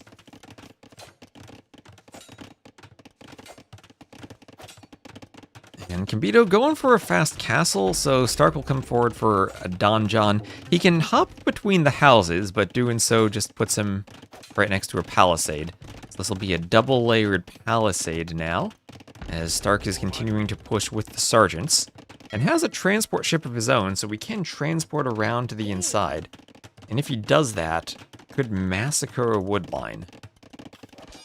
Sergeants getting in at the wrong moment would be horrible. And I'm sure Combito can see the transport if he scouts. And Stark will put the scout on the transport. You can put all the sergeants you want on the transport now, 20 garrison space right from the start of Feudal. Stark with more stone will come in and try to do an inside donjon and keep harassing. And since you can't really fight the sergeants with only Vils, he can put that donjon wherever he wants. He will end up fighting a counter tower that's under the TC, so can't be rushed. But that donjon will be nasty, as there's the transport, and Stark is in. Do the Sicilians get arson? Yeah, and that would apply to the sergeants. But look at how nasty that is. The wood line, the berries, the gold, even some of the fish on the dock all hit. And Combito can try to wall up. He can also try to get ships out. He has a Hulk to try to hit the transport. What would be extra nasty is if Stark could get more sergeants and transport them around the other wall and get a donjon over here. Sicilians are going to be crazy on this map. I saw Jordan saying that he felt it played a bit more like a hybrid map rather than... Ooh, Stark, pick off the scout. the scouts just standing next to each other. Oh, there he goes. He gets it. He sees it. It played more like a hybrid map than a water map. I wasn't sure what category to put it in, but it definitely felt like a water map when I first looked at it. And Combito selling some food for gold. And oh, look at that donjon. So trying to hit the other gold. There are 2 golds on the mainland, and st4rk trying to take both of them with the donjons. Would force some transporting to the outside where there is more gold. We saw a lot of market usage in that previous set. Could see more of it here.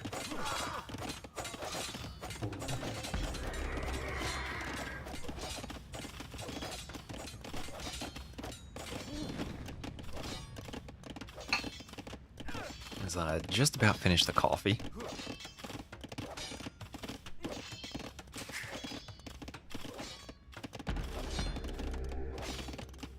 And this tower will go down. And Castle Age now clicked for st4rk just as Combito reaches up to the next stage. But there's the transport ship. 1 donjon rushed down.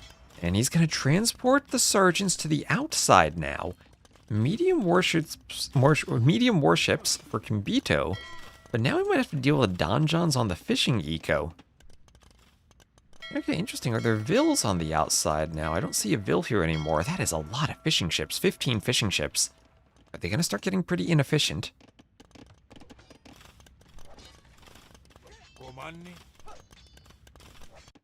On the other side, a few hulks attacking, but st4rk able to defend with his own hulks. Medium warships will definitely be a problem for him. Never invested into fletching on those donjons either.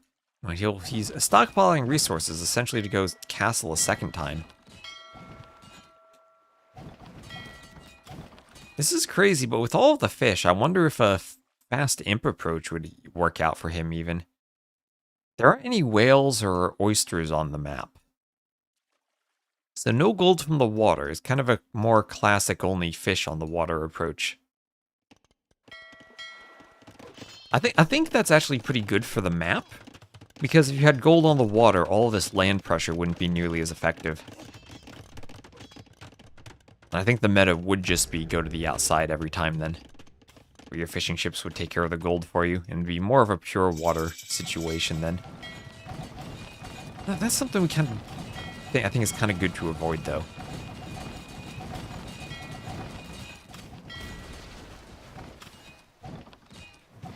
Ooh, very weak hulk. st4rk is up, medium warships also fletching.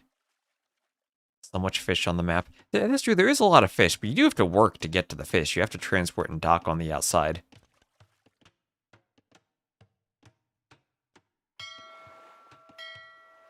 Those war hulks in the back going to be hoovering around.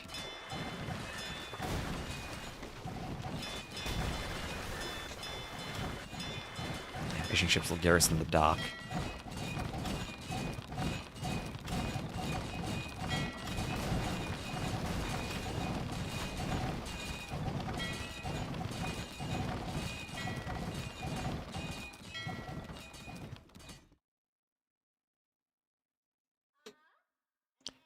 And wheelbarrow for st4rk.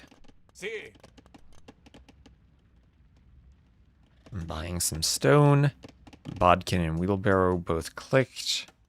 And more docks. Combito going around doing some forward dock. He and st4rk have docked the same island.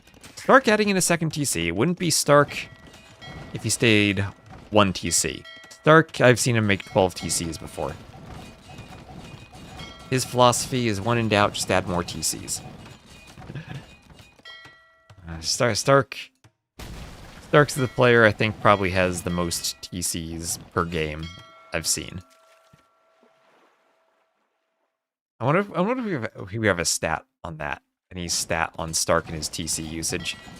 I don't think I casted it years ago, but there was a game I saw. Maybe I'll have to go back and cast a classic game, but Eddie versus st4rk. Masters of Arena 4. 1 TC versus 12 TCs. Yeah, maybe the Spectator Dashboard bot will give us a fact.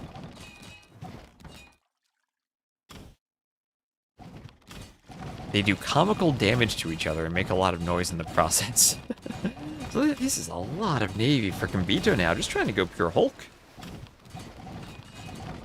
Trying to go pure Hulk. When I had talked to Nikov, or interviewed him after Brazilian Dynasties, he said that it felt that with the way you can micro ships, if you have Hulks in front of fires, then Hulk plus fire actually beats pure Hulk. And because of the extra range of the fire is able to shoot over the Hulks. But here seems to be pure Hulk. No War Galley swap for st4rk either. And as st4rk has forward donjons, we'll have a defensive castle for Combito. A roomy swordsman, maybe even useful against sergeants. st4rk going for the monastery, and the workshop wants to start picking up relics. Again, 3 in the middle should have access to all 3 of them. He's floating a bit of wood. And hello, Maddie, how are you doing?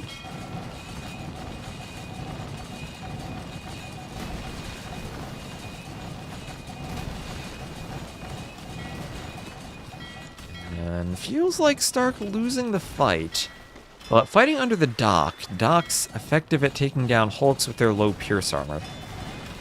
4 fishing ships inside and more war Hulks on the way. So loud, Hulks are so loud.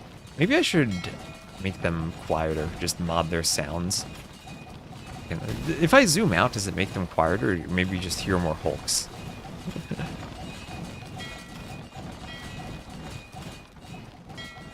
So I've made a couple of audio mods for Hera over the years where I guess more recently, but he's asked for things to be quieter, like TC selection and dock selection sound. And one thing I didn't actually realize, but Hera, if you go into the DE settings, there are sliders for sound volume and voice volume, and he actually plays with voice volume set to 0, which is an interesting, very interesting setting, because whenever you click on a human unit, like an infantry or a Dravidian, it says something. The good old Timberhagvandi, when you order a Vil around, or the Prostagma you'd hear in Age of Mythology. Choppa for the British Vils. All the Vil sounds, all the noises that the human units make when they speak is controlled by the voice volume, which also controls the campaign narration text volume or the volume of campaign slides. It controls a lot of different things. But then cav units, camel units, siege units, you click on them, they're not controlled by that slider. So he actually had basically completely muted human units, but not other units. So he asked me the other day if I could adjust the mod he was using to mute the camels too, because the camels were super loud. But I don't know how he plays with that when you get no feedback to when you order units around. And play like Emu without sound. Well, I often cast without sound. Now here, just the Hulk versus Hulk on the water. I miss the dance of the galley micro. Hulk versus Hulk just feels... This is the fun part. st4rk will keep adding in sergeants, as it feels like he's kind of balanced things on water. And maybe even able to push back a bit now. He's still floating wood, so the gold is the limiting factor of his pushing on water. Starting to get pushed on land a bit though, but he does have 2 relics. But yeah, anyway, I've learned that Hera now plays without any feedback to units when he gives commands, or at least no auditory feedback. Because he has that muted and prefers to play like that. He has AI. Ruined swordsman attacking the Vils now. Getting it on the wood line. Everyone is boarding each other so they don't know what ship they belong to. That's what we're at here with all the Hulks, but here we have st4rk pulling ahead. He's got handcart. It was looking a bit bleak for him as his docks were pushed. But now the fishing ships for Combito, he needs maybe another dock on the outside, but the donjons so far, with donjons on the docks, have actually managed to help clear the outside. And he'll add in some stables now. The Rumi Swordsman push is real, and if st4rk's adding in stables, he's probably going to need to be devoted, which he isn't now, and he lost the monastery, so he can't research devotion. And then, oh, that actually is going to be light cap. Maybe the better option. a bit more mobile trying to fight the mangonels and monks. And I mean, I guess knights probably wouldn't want to take straight up fights against a Rumi either.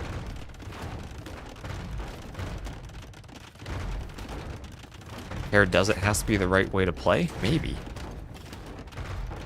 Mute the volume. But it was kind of strange for me to realize that, hey, the volume slider doesn't really control, or the voice volume slider controls very different things in inconsistent ways.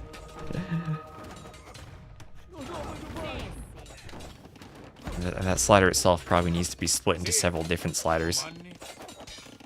So Sergeant now out to defend the donjon, take out those vills. Bloodlines for st4rk. And I mean, he does have the fishing ships for doing the light cab. Trying to defend with that donjon, give it some repairs. Those are farms. Oh, imagine st4rk just sniped all those farms. Now the woodlines, not giving him a good angle to engage. Monks using conversions on the light cab. And that will somewhat force the fight to happen after the monks get a conversion before they recharge. And the fight is a good one for st4rk as he picks off the monks. And we'll have another mangonel to pick off, maybe. Marumi swordsman taking down the light cab. And a good start to the fight picking off the monks, but doesn't get the mangonels. Maybe the follow-up knights can, though. No attack grounds hitting the knights. The Arumi's a bit out of position now. And if st4rk can clear this, he alleviates all that pressure he was facing in the middle. Some repair vills there. Clutch repairs. One mangonel down. But that is a second castle now for Combito. Combito sending all the vills forward. Does he have the timing on this? Can the mangonel his own Arumis? Ooh, if st4rk had a couple more knights, he could fight this, but he just doesn't. He'll have to flee around the outside now. Standing around light cab hurt him a bit. And just enough army for Combito to get this castle up. But Combito has no presence on the outside. st4rk does. st4rk has full water control now. Full control of the Warlords, even with those sergeants around. He's doing a donjon on each of the islands. Are Sicilians a water map civ now? Because they've been playing pretty darn well on this map. I enjoy this map. It creates interesting games. I'm glad you do. I'm glad you do. It was a good suggestion. I had replaced, because Mem came to me with a list of 21 maps, and I gave to him a few replacements, suggestions for like 3 of the maps. It was like 3 or 4 we replaced. Seasons and Steppe were also on our list of maps that we didn't like, but we replaced so many, I should have pushed harder to say, hey, these are not the best maps earlier. We could have avoided some drama had we actually replaced Seasons in time for the first week, but at least we did replace it now with Immersion. And I think we have a good version of Immersion when we swapped out that center pond. We were worried about too many docks and fishing ship garrisoning stopping land aggression, but I think we came up with a good solution to that. Seasons is a great map. We'll replace it with Highland next time. So handcart for Combito. Yeah, there's where we need the Instacart sponsorship. Maybe we just need to grow the stream a bit so we can get some good sponsorship opportunities.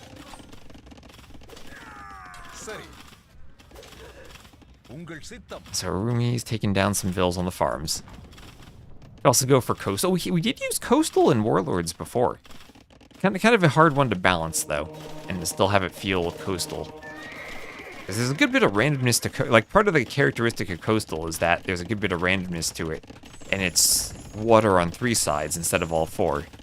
So you can turn it into an island like they did with Nomad, but then it starts feeling not like coastal. Or you could balance the TCs so they're always in the same spot, but then it feels not like coastal. So I'm not sure what to do with it. Gillnets, gold mining, stone mining, and Imperial Age all on the way for st4rk. Continental's another interesting map that's also not always balanced that well. Or not that fair. So Imperial Age for st4rk. As the War Hulks attack the market and try to grapple it down.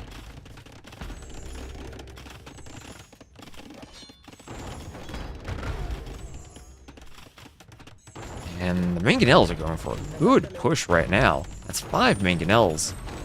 They have an opening. They're going to destroy 1 HP on the farm. 1 HP. 28 Vils in queue. Well, whoever had that just unqueued it, and we'll have Imperial Age for Combito, but he'll be about 90 seconds behind. But no Trebs immediately for st4rk.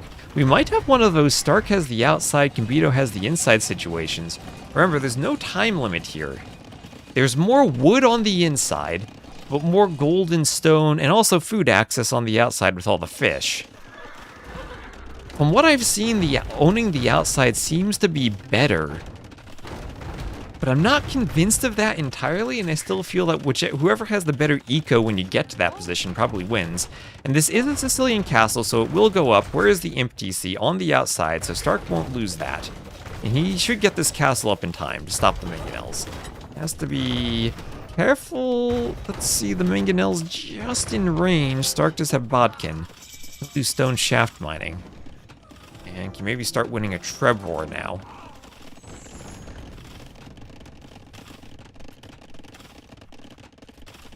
You like the new DE step? I mean, the problem with step though is it's just not a nomad map. It's you build the TC right in your starting location. And that's about it. At least with African clearing, there's a bit of decision about where to place the TCs, and I think we came up with a pretty good version of it. Ooh, that monk quick-walled by his own build, but he yeets the relic across the house. Did you see that? That was a toss by that monk. Getting the relic across the house. 5 mangonels going for the donjon. Old man's strength.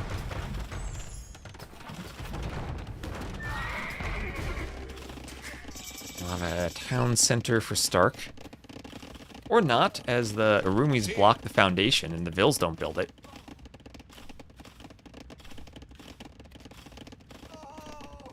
st4rk will have to notice that. The Vils going idle. But he's still holding on to the middle, and he still does have Sicilian castles. We all know how quick those Sicilian castles get constructed. Go for another one, as he does scaled barding armor.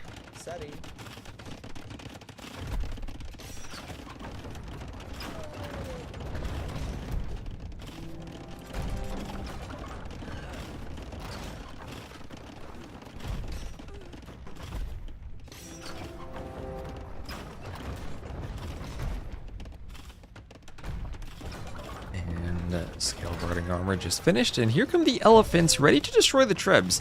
And the castle will go down. If Combito were repairing, he might even be saving the castle as the elephant push comes in. He does get a Treb out at least. And st4rk doesn't have any military to deal with this right now. He can send the Vils, that's all he can do though. Elephants go for the TC. That Treb, did the Vils forcing the Treb back towards the elephants? What is this pathing?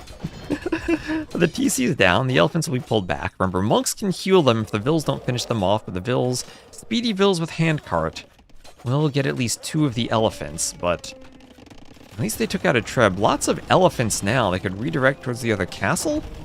A lot of Vils there too. Maybe tricky, maybe you can't just garrison Arumis and elephants like you could rams. And st4rk now with the Trebs everywhere. Did he even start adding in cannon galleons?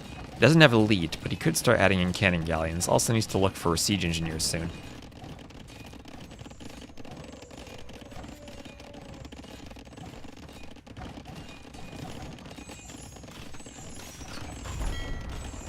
Now it'll be galleons, heavy warships for st4rk. As the Treb shot misses the watchtower.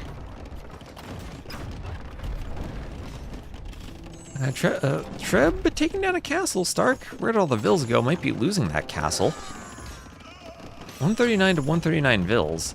st4rk getting a lot of light cav out, chain barding, husbandry, chemistry for him. And no hussar not available to the Sicilians. He still needs armor and more attack upgrades.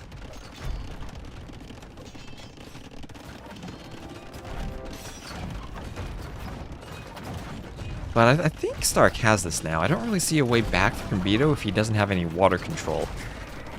He's also going to be 0 TC gaming if these TCs... Actually, never mind. He's got 2 TCs. They're just so close I didn't see them. But this castle being trebbed. Combito, 24 military. But a lot of it is Arumi swordsmen and rams. That doesn't give me much confidence. Stark, with 2k gold being floated, could even swap to Halberd Cavaliers instead of the Light Cav. Do Faith or Devotion. Faith doesn't have Heresy as the Sicilians. Halberd, First Crusade. First Crusade, that's kind of cheap these days. Halberd are really strong tech. But arrow slits on the way. Treb fighting the Treb is we only have pikemen, no halb for Combito. Yeah, Combito at 7.5k wood. I mean, he has more wood from all the middle control. Maybe there's a way Combito holds on and outlasts Stark with wood control. Couple of houses going up defensively for Combito. Stark trying to repair the donjon. Combito trying to mine Stark's gold. Have rush back and forth and back and forth.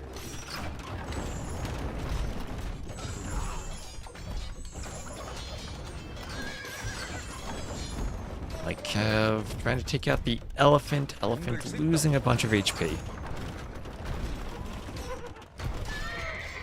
Do you want the elephant to crush Vils if it dies? that could be fun.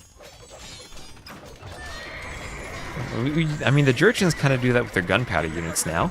As here comes a good elephant push. Elephants and Arumis. Stark's not able to fight this.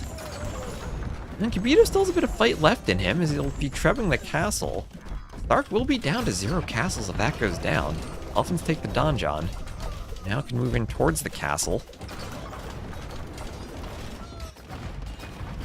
But at the same time, Stark now starting to treb. Is that the final TCs? I think that's the TC, yeah, there we go. There's the GG from Combito. Stark is victorious. And a crazy map that I think is pretty hard to play, but Stark figures it out. Those Sicilian donjons are very, very, very tough to deal with. And you can see Combito, even ahead in res, was floating a ton of wood for most of that game. And there we go, GG. So Stark then up 1-0. Oop, I need to remember. That's not their draft. It's not their draft. GG. And the dashboard... Now, there's a chance the dashboard might have missed a game, so I'm going to still hope that was game 1. Yeah, it was. Okay, first map was game 1. So, kind of watery maps now. Ring Nomad for Combito and Cenotes for Stark would be their home map picks. And looks indeed like it will be Ring Nomad. So if you saw me streaming the other day, I did try to adjust the wood lines of Ring Nomad a bit to make them more fair. So Combito will be the Italians, Stark will be the Bengalis, and a Civ matchup that I think works out pretty well for the Italians. Genoese crossbowmen counter a lot of what the Bengalis do well. Rathas, the elephant archers, even the monks to some extent.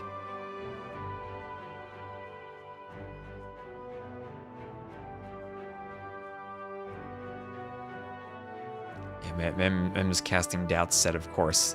Doubt's moved on to the next round.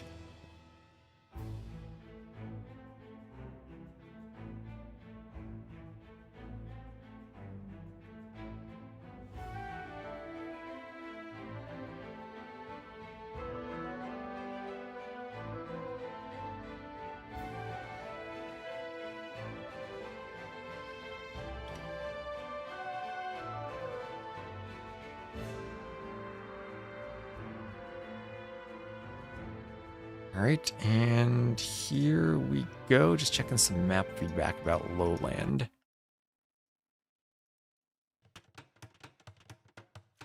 So, this will be a Ring Nomad. It'll be Bengalis for Stark to the north. And Italians for Combito to the southeast.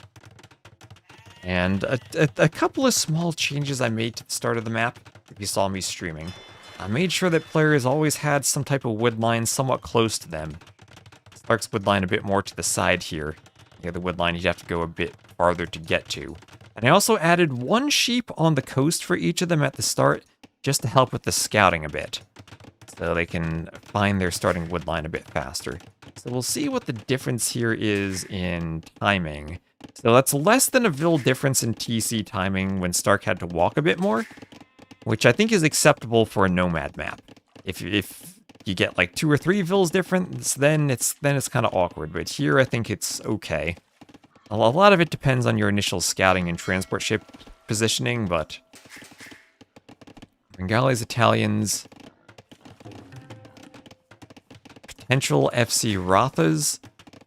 st4rk just have good access to stone.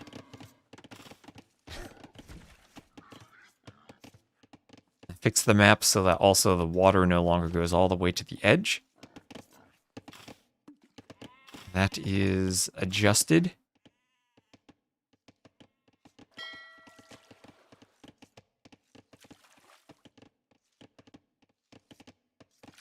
And also you can dock block the shallows if you do 2 back-to-back docks. I've never seen anyone do that. But doing the first dock over here and going for a dock block, if you want to FC, I think would be great because it keeps your fish completely safe unless there's a sneak vil going for a sneak dock. I suppose there's opportunities to go for a TC on the outside on this map, but from what I've seen, pretty much always on the inside. You want Ellies that can garrison archers.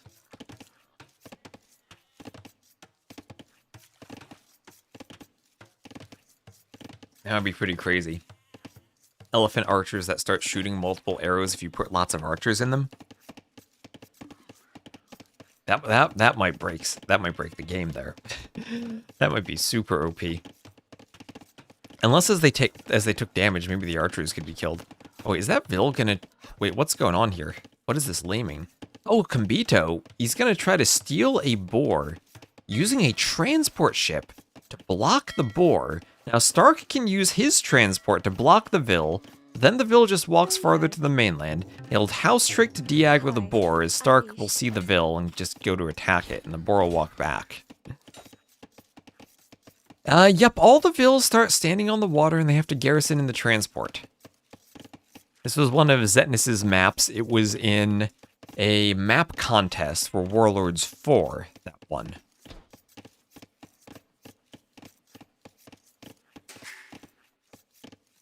Yeah, the first 9 vils walk on the water. They're swimming and the boat picks them up.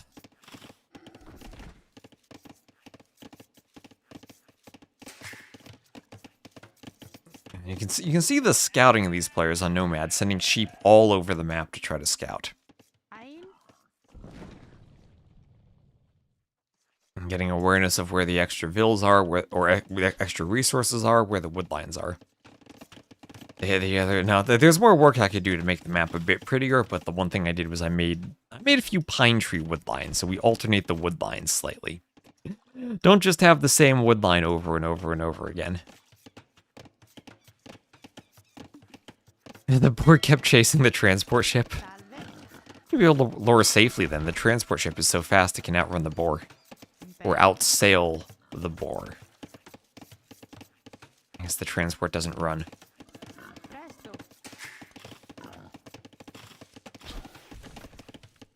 And there the vils take the boar. Mining camp for Combito. And we'll have Loom for st4rk. Loom for st4rk on the way.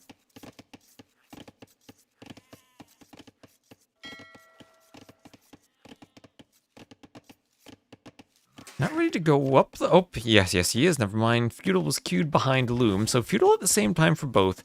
23 vils to 24 vils. 7 fishing ships to 8. And it does kind of look like fast castle approaches from both players here. If 23, 24 vils is how slowly they're clicking up.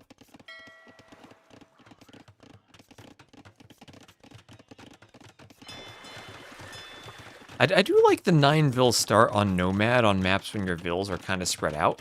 So I think it gives you better opportunities of choosing where to do your TC. You have a bit of scouting with your vils, and you can do things with groups of villagers, like building a secondary mill or lumber camp far from the TC that you can't really do on only a 3 vil start.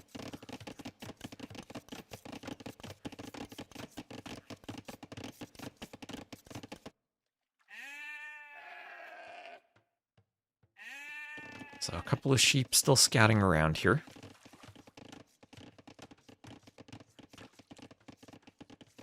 So get the very last drops of coffee from earlier.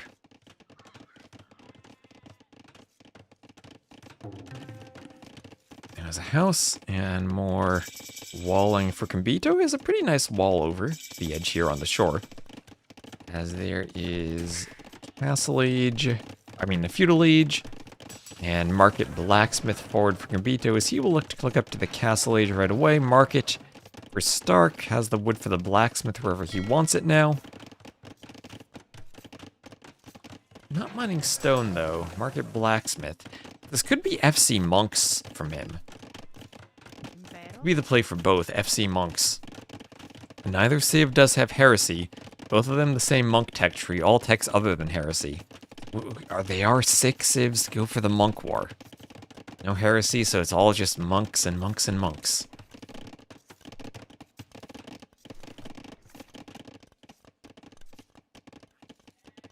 And gold mining for Combito. Forward outpost there. Bringing a bit of vision.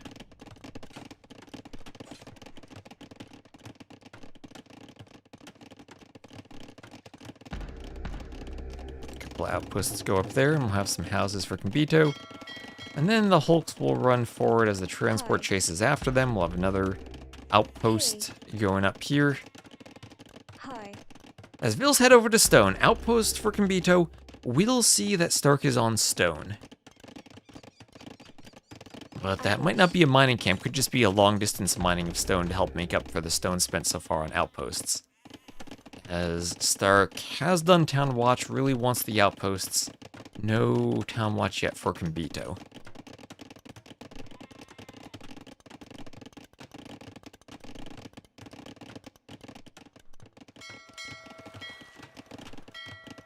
Couple of Hulks now dancing by st4rk's docks. He'll want to keep his fishing ships alive, as the Hulks will try to board each other, making some loud clanks as they do. Grappling with those ropes.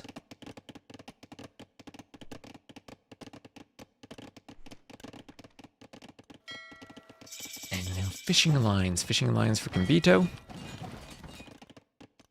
And bowsaw also for him. Medium warships clicked too. And fishing lines for st4rk. Gill nets for Combito, bowsaw, Town Watch. Looking at all the upgrades. That transport acting as a decent scout. st4rk needs to block the transport with his own transport so the Hulks can catch it, but it'll go down. It'll go down. His medium warships for the War Hulks. We'll just finish now for Combito. That War Hulk will be grappled by the other Hulks as more War Hulks come forward.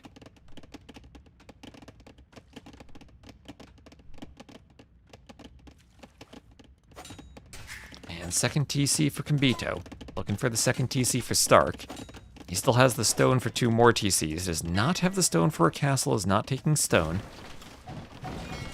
And it feels like this is being played as a water map. Now, there aren't too many fish on the map, but enough that I guess it is worth fighting over.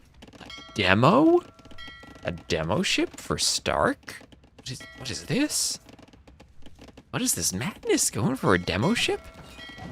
Combito not paying attention for the moment. He's trying to get away from the demo. The demo wants to get a decent hit. That's a lot of Hulks that only need to be split up from the demo.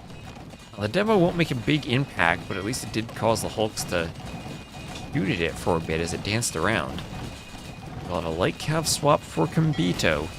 The st4rk will lose some of his ships now. Ships going down.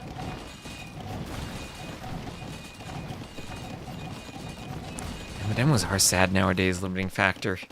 I concur with that assessment of the state of the demos.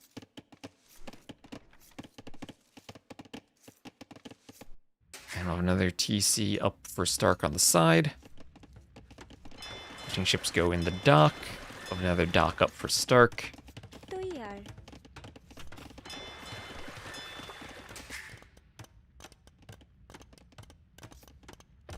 Sheep taken under the TC.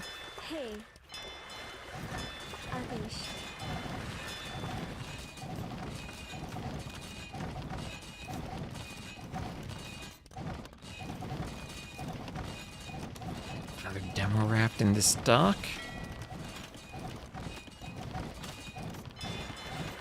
Fishing ship's going down. And what will that demo do? I feel like Combito's won the water now. And has a pretty good setup if he wants to fish, but how much food actually is there left? He only has shore fish. No more deep fish. He has ahead by about 400 res collected. And I still like the Italians as the civs matchup here. st4rk trying to pick up relics, wants to convert a light cab, but a monk gets picked off anyway. Was there any indication for the demo nerf? Was it just to make sure they don't overpower Hulks? I have no idea why the demos were nerfed so much. I genuinely don't know. I never got the impression that demos were overpowered. Vill's picked off by the light cav raid as st4rk will have a TC denied. Things are not going well for st4rk when he's only on one TC. As I said in that first game, st4rk is a multi-TC boomer. Well, I guess he's not on one, he's on two, because he does have one in the north. It's 2 compared to 3, and this one denied at around 57%, so it's that awkward position. You don't want to delete it, because you won't get enough stone back to replace it without buying or mining more stone first. And they could have given Hulks anti-demo armor? I mean, is it really that bad if they counter Hulks? I don't know. I thought the counter triangle was more interesting when it was Galley Fire Demo rather than Galley Fire Hulk. Because the Hulk is just another short-range ship. We already had one of those with the fires. The demos at least made it kind of interesting because it was a very unique, super powerful against fires, but would remove itself after use type of ship.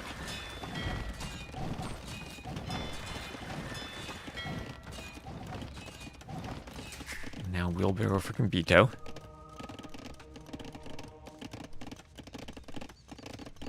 Let's turn into Galley Wars. Yeah, I think that Galley Wars are more interesting than Hulks because there was more micro involved with the galleys that felt interesting to me. The Hulks, I feel like you kind of just send them into battle and they sit there grappling for a while.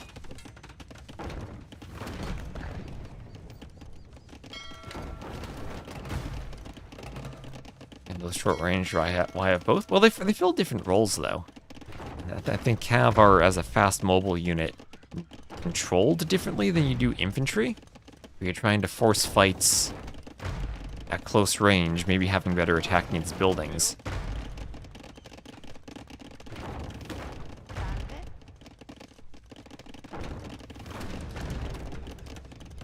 I don't think there's much overlap between infantry and cav the way there is between fires and hulks. So it's still just water controls. The players are booming. Not really any monk aggression, just kind of booming for a bit. As we can watch hulks on the water, st4rk regaining some access to his fish. Finally a raid as Combito comes in with a light cav, and we'll pick off at least a Vil. Pick off a Vil here.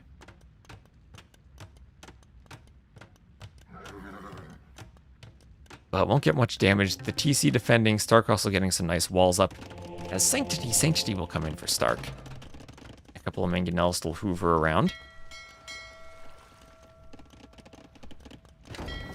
Yeah, I agree. Now the water triangle feels like it should be reversed and go the other way. And have fires counter hulks, hulks counter galleys, and galleys counter fires. But I thought there was at least uniqueness to the fact that the demo was a rock, paper, scissors, but the rock kind of exploded. And it wasn't just a basic triangle. Now it feels more like a very pure triangle where you're playing rock, paper, scissors. And I feel like rock, paper, scissors in itself isn't that interesting.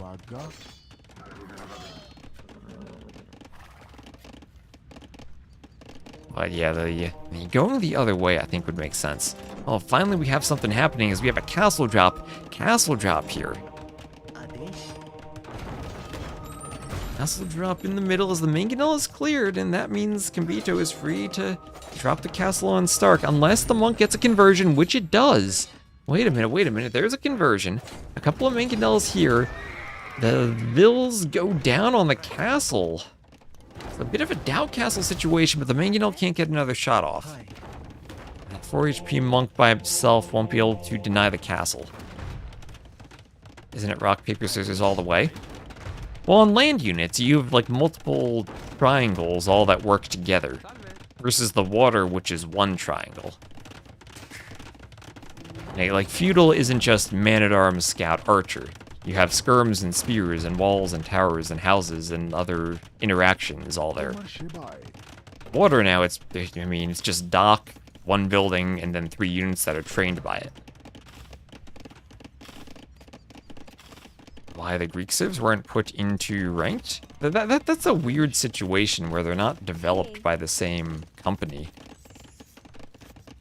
And they're kind of meant to be just their own campaign thing, and they're added to the other civs kind of just for fun to use in single player, as well as a Ville picked off by Combito. And they were never really balanced around those civs either. They're more balanced relative to each other for the campaigns. And st4rk not noticing that raid. I mean, this is... What did I say about st4rk? He is a man who builds TCs. He's about to be on 1, 2, 3, 4, 5, 6 TCs.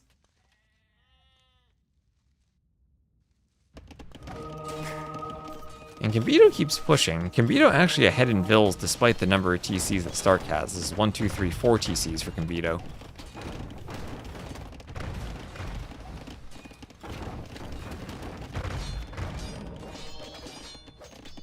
We'll have a light cav raid on the Vills. Vills picked off a couple of stables on the side for st4rk. Is there such a thing as too many TCs? Well, if there is, st4rk will try to find that number. So light cav attack the Hulk here.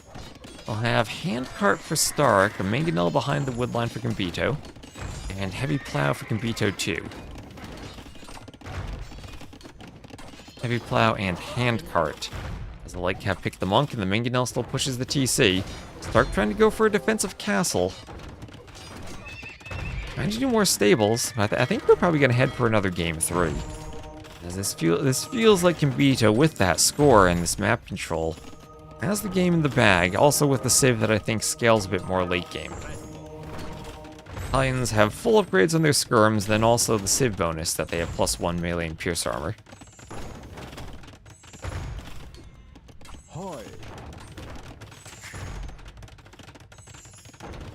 And there is Imp, so I'd expect a workshop and then some early Imp bombard cannon for Combito to push the castle.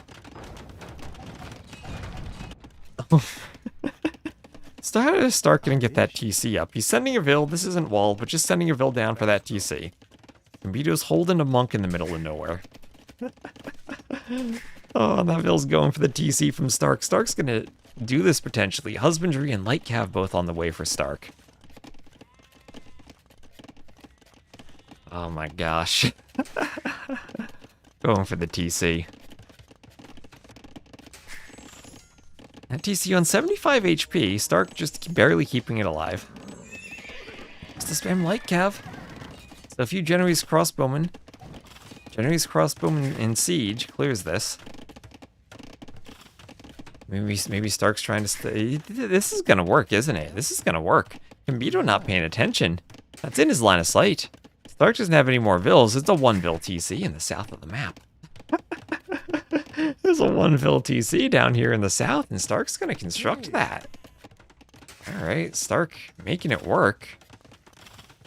st4rk always wanted to do some crazy stuff like that. Yeah, well, he's actually red in game. He picked red. I just put him as green because I'm used to seeing st4rk in green. And I'm used to seeing the green st4rk. Or purple, but green's the one I think I most associate with him. Also matches his Brazilian flag down a bit more.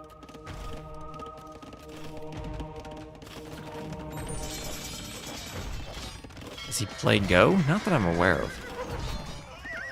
A nice defensive castle, but as Combito hits Imp, st4rk will call the GG.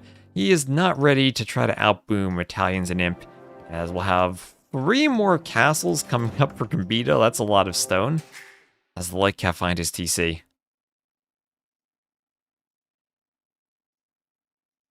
I'll tie it up 1 to 1.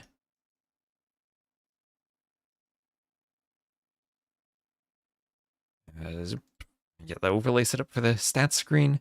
51 to 41 KD for Combito, and we'll head for game number 3.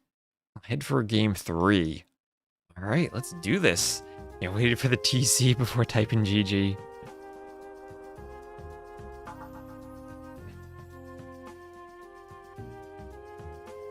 All right, once again, I don't have the maps. Apologies for the lack of 3v3 overlay. It will be Cenotes for the final game, and Combito will the Vietnamese against st4rk with Burgundians.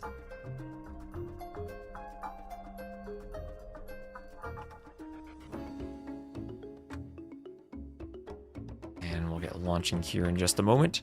I think after this set, what I'll probably do, I'll probably raid Mem and then take my afternoon break and come back this evening for USA Cup. That way I won't overlap so much with everyone else who's streaming.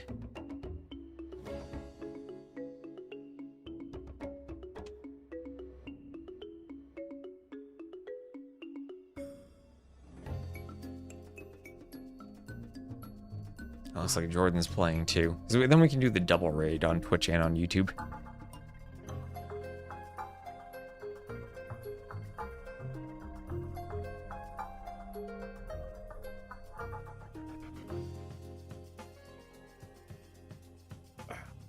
Gotta get a good stretch in. So again, thank you everyone for watching. Appreciate having you here. And we'll head right into Cenotes. It'll be Combito as the blue Vietnamese, st4rk as the green Burgundians, and this is the H setup in the pawns. H for Hera. There will always be a pond right in the middle. The map is pretty random with how it places the pawns, and this is a very safe pond generation. I had made one small change to the map, which was to remove the predators from it. I think the pro players didn't like those. So I removed the predator animals, and we have now Cenotes. No wolves, no jaguars, no black panthers to pick off your vills as you run to do a dock. Also makes use of the grassy palm trees. Not the palm desert terrain.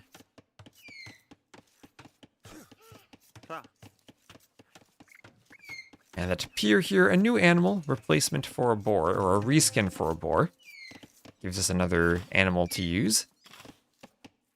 Part of the Last Chieftains DLC.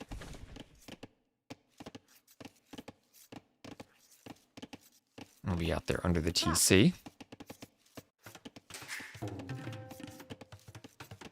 Have another house up for Combito, making sure he doesn't get housed for too long. Slightly housed there. 3 seconds idle TC time. That's okay, that's okay. Not too bad. You can recover from that. This is some Reyes out here. You can push those in, they're like deers. And now the question is, how quickly do players go for docks? And Combito says very, very quickly. You can do fishing ships to take the shorefish, you can leave your vill in the shorefish, and you also can take the oysters. There's some rocky terrain, so you can't really do any walls or extra buildings here, but the docks are pretty darn good. st4rk not going to take his safe pond, instead he's going to go to the center pond. And did he scout his safe pond? No, not actually. He saw the road terrain that was next to it as the dirt on the minimap, but didn't actually scout the pond. I'll have double bit axe on the way.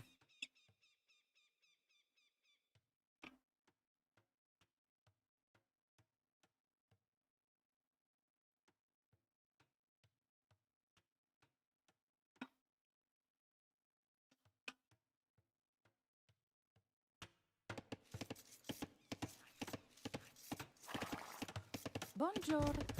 And a couple of palisades. I'm gonna go up there. Vil will turn and fight the scout. Scout gets a couple of hits on the Vil. Bonjour.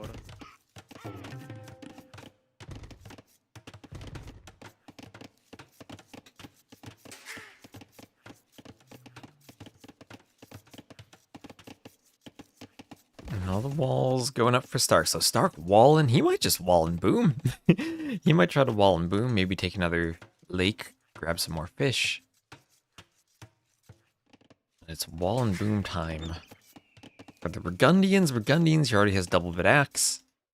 Can you do Dark Age fishing lines as the Burgundians? If you can, I'm sure st4rk will do that. A couple of fishing ships out by the dock. And yeah, he's full walling. Okay. Is this supposed to be an open map? What category is this in? Let me double check the categories. Let me get the Wikipedia link. Let me check that. Is this open? No, it's semi-open. It's semi-open. Okay. Then I'm okay with the walling. As long as it's semi-open.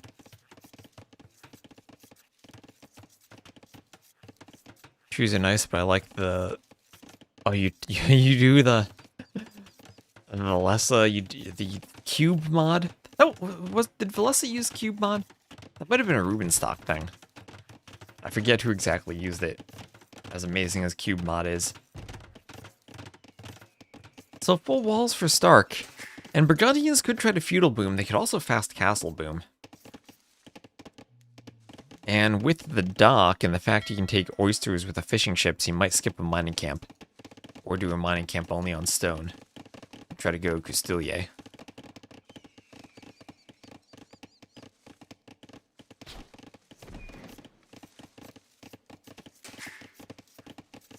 There's a Vil and Loom from the TC.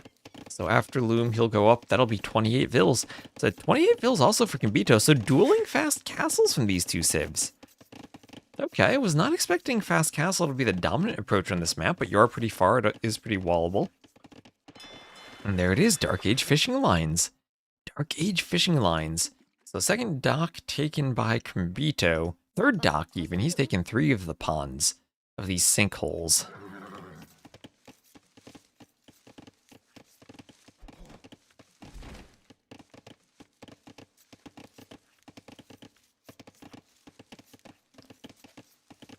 And here's Feudal Age for both of them at just about the same time.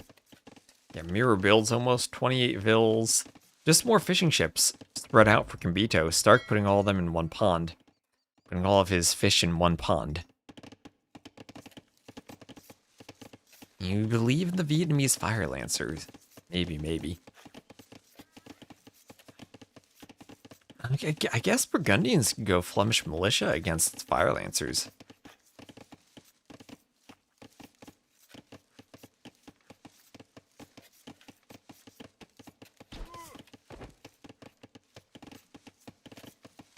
We'll have the push in here from that Rhea, pushed in by the scout.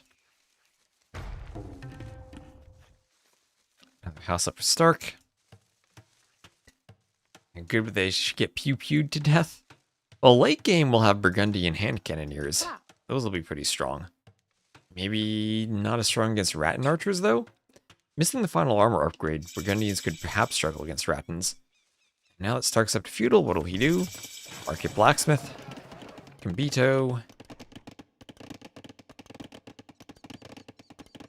Looking for the market. There it is, market blacksmith on the side.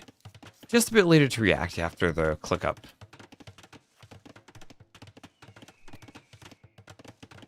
With all the extra pawns, look at that, 16 fishing ships and more on the way for Combito. He's really fish booming. Yeah, we have 16 fishing ships. And that's not fighting on the water at all. st4rk even had a Vil out on one of those ponds. And it's not like this is one of those unfair generations that gives one player more pawns than the other.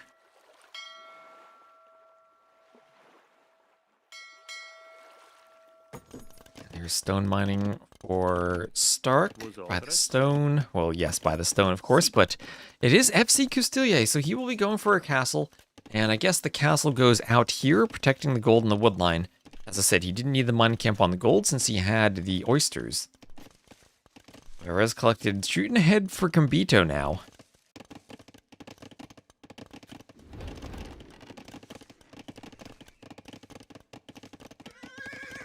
In large part thanks to those extra fishing ships. He has 3 times as many and more still being added. Now 20 to 6 fishing ships. That is a crazy fish boom. With lots of oysters. Combito can even go fish traps instead of farms. That many.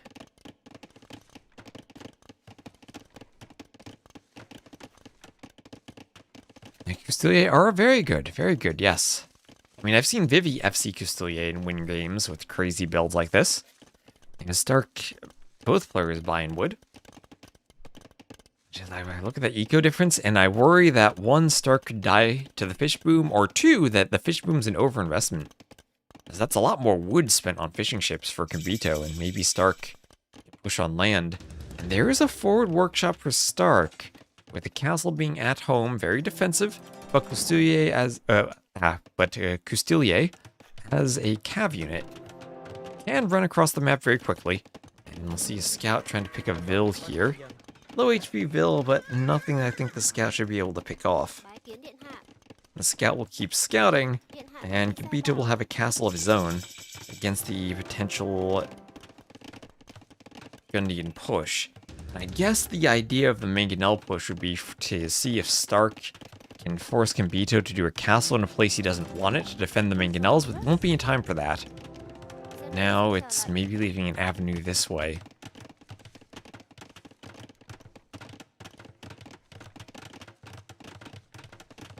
Or not. I was gonna say st4rk could push around the castle, but not if this is fully walled. st4rk will see that, of course. The scouts will take some damage.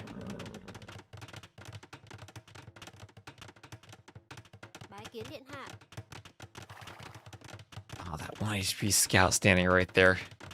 So tempting of a target. I wonder if st4rk will actually stay 1 TC this game, just go forward for another castle. Monastery Workshop in 3ville still on stone, so the stone stockpile is being amassed. Wouldn't surprise me selling food, buying wood, though. Probably just to get more mangonels, maybe to get another forward building. Or to get... let's see, yeah, Custilier. Cost food and gold.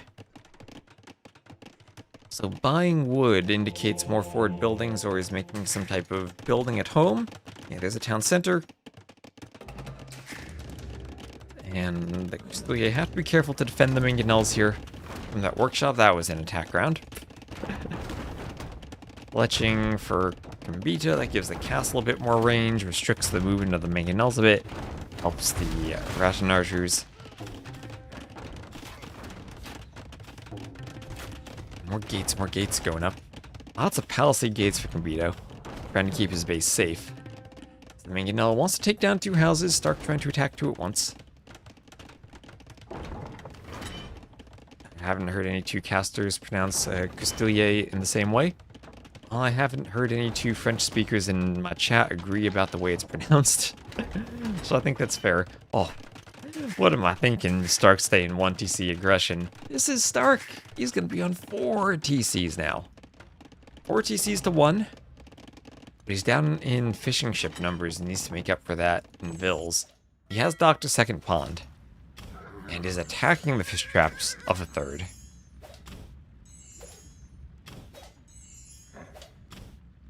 Dock will garrison and shoot at the Custilier. Fish traps not or not vulnerable to being hit by the shore in the western pond. The 2nd TC goes up for Combito. In terms of actual vills, 44 to 41, so st4rk's ahead, just behind in the fishing ships. Also not doing much raiding. No one grabbing a relic yet, even though st4rk just have the forward monastery.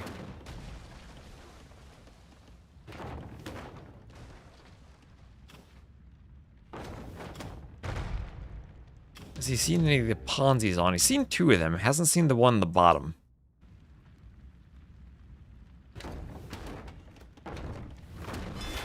Well, there's a lot of fish there. A lot of fish that suddenly are going to go idle. And now all of a sudden, Combito's eco might struggle if the fishing ships go idle. And maybe st4rk can get a push going. You see that castle has Bodkin. But only reaches to about here, does not defend the TC against the mangonels. Combito will need mangonels to do that, and st4rk about to destroy 2 houses. Down they both go at the same time. Different destruction animations. And crossbowmen, or no, never mind. Ration archer is moving forward.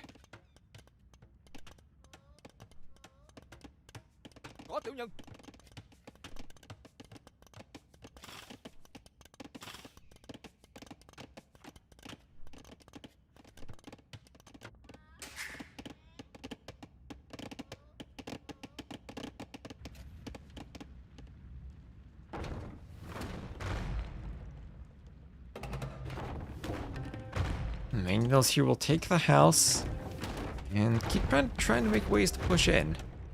Nice outpost from st4rk. This house maybe gonna go down.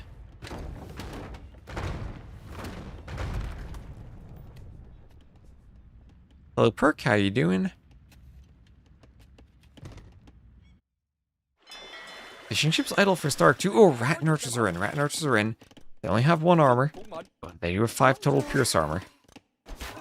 st4rk no upgrades for the fletching line. So these rat and archers are safe to stand under TC fire and take 1 damage. I'll try to find what vills they can in st4rk space. And the actual villager count 57, 58. Lots of the fishing ships are idled now.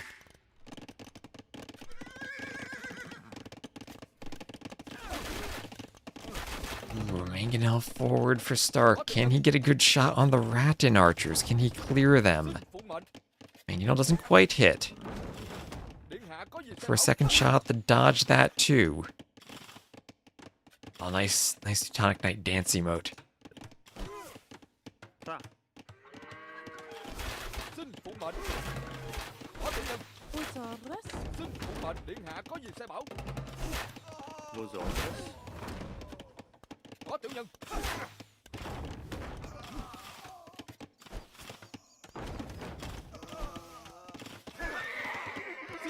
And Rat and archers against the Custilier finally going down. Ballistics on the way as the Mangonel shot. 1 Custilier cleaned, but so are the crossbows.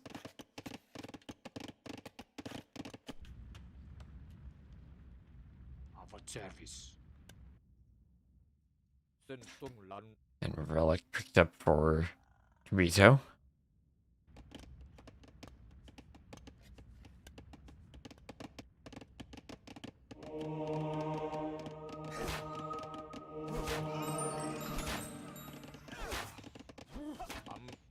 He doesn't pick up that relic though. He's worried about the scout. Wants to get back to the Rattan archers, but now can go for it. Oh, that is 5 Mangonels. Okay, this could change things here. 5 Mangonels. What's the micro going to look like here?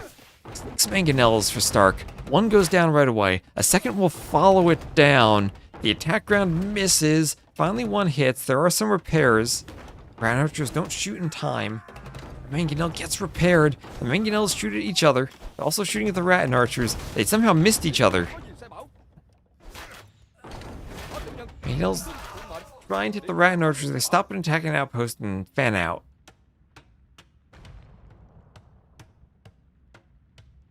And wheelbarrow now for st4rk, working on the eco technologies. 86 to 74 vills as there's a scorpion on the way for st4rk. So anyway, the Rattan archers just kind of walked through 6 Mangonels. Took a couple with them, but I feel like there should have been a bigger hit than that. st4rk, not necessarily known for his micro, he's one of the slower players. Maybe Mangonel's not really his strong suit. There we go, more Mangonels at the front just cleared.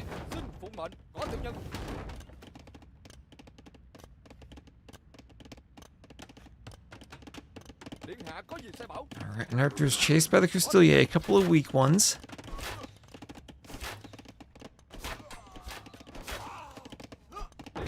And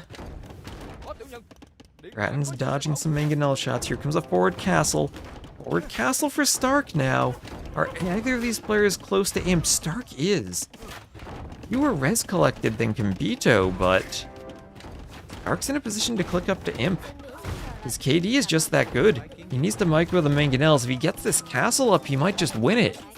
Will he get the castle up though? The Mangonels need to survive the vill rush. He clears a Mangonel, that's huge. He only has 4 vills on the castle, st4rk. Where are the rest of the vills? Oh, he's doing handcard. If he sent more vills, that might have won the game for him. But now Combito can try to do a castle. Combito can try for a castle, and he clicks imp. There are those res paying off. Your 4 vill forward castle was a choice. What elo is this? 2469 against 2533. So do you have a doubt emote? Get your doubt emotes in the chat, because that is a doubt castle from st4rk, and you will delete the foundation in shame to try to get the resources back, and instead spend them on a TC at home. As he clicks imp 2, ooh, that is awkward. That would have been an Imperial Age Trub fight.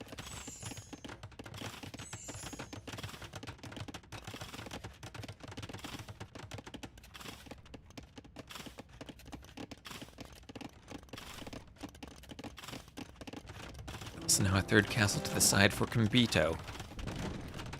As the Castilier rush around, they'll find some vills building the castle and try to snipe off the vills. Their charge attack hits the first vill. Vill count's still very even, 104 to 111, 10 fishing ships to 5 now. Some of the ponds have been raided here and there. Rat and archers seem to be pretty good at picking off fishing ships. st4rk wants that forward castle though, and he wants it on a hill. He's going to be treb warring against 3 castles though, and that is no easy feat as he loses the Castilier. If it gets the castle up, he'll lose the mangonel.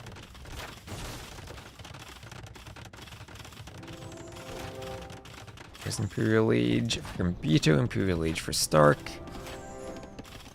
I think it's going to be triple castle treb production against 1 castle, taking this down.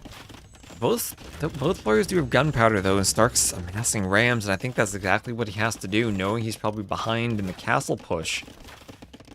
If he can amass rams and take 1 castle, then get enough trebs from the back castle too, maybe he could take a treb fight and clear at least 2 castles and win? Or clear 2 castles for the price of 1. I mean, Vietnamese castles are made of paper, but then so are the castles of everyone unless they have upgrades. Well, there's masonry for st4rk. Now, Vietnamese, no masonry, no architecture, but they can do hoardings. The Aztec ones are maybe worse because they can't do hoardings either. Here's st4rk up to the Imperial Age. Hoardings is extra HP. And second castle for him. Okay, second castle for st4rk. Treb's on the way. Conscription for st4rk too. Over on the side, Castilier hitting the Ratin archers. The mangonel wants to hit the archers too, but not delayed long enough by the Castilier. Combito's trying to mine some more gold. And Giga0, thank you so much for the sub. Thank you so much. That helps count towards Partner Plus. So we can try to climb towards that 70-30 split. Thank you so much. Venison. Your campaign quotation. So here's where the action is though. We have a treb fight. We have 4 trebs immediately for Combito. st4rk needs to be queuing trebs. He has chemistry on the way soon. He can get to bombard cannon. Even if he loses a castle, he still can push this. Won't have access to siege engineers as elite fire lancer comes in for Combito, but he will have extra 25% attack on the cannon. They'll lack a range. As long as he can repair the trebs and take out 1 castle, then all these trebs become vulnerable to cannon. Fire Lancer, an interesting choice against potential Burgundian hand cannoneers. There's architecture for st4rk, even more HP on his castles. Combito trying to wall the map entirely. Castilier raiding vills on the stone. And that's a nice raid for st4rk. Get a couple of good kills.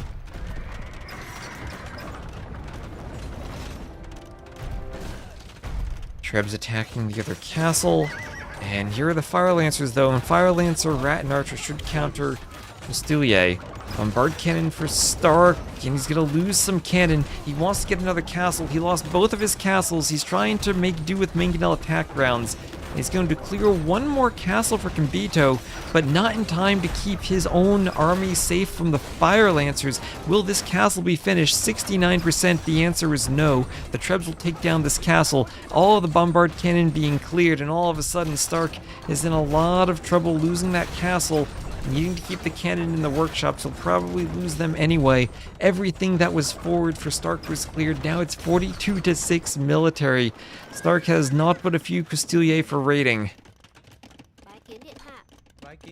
Go st4rk, st4rk's losing everything, chat. st4rk's losing everything.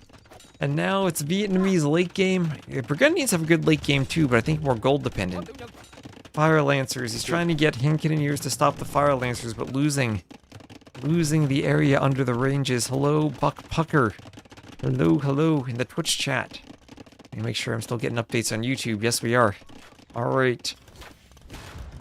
1 cannon left, but that won't last long, as everything has swung widely in Combito's favor. Look at that score lead he has, adding in ranges.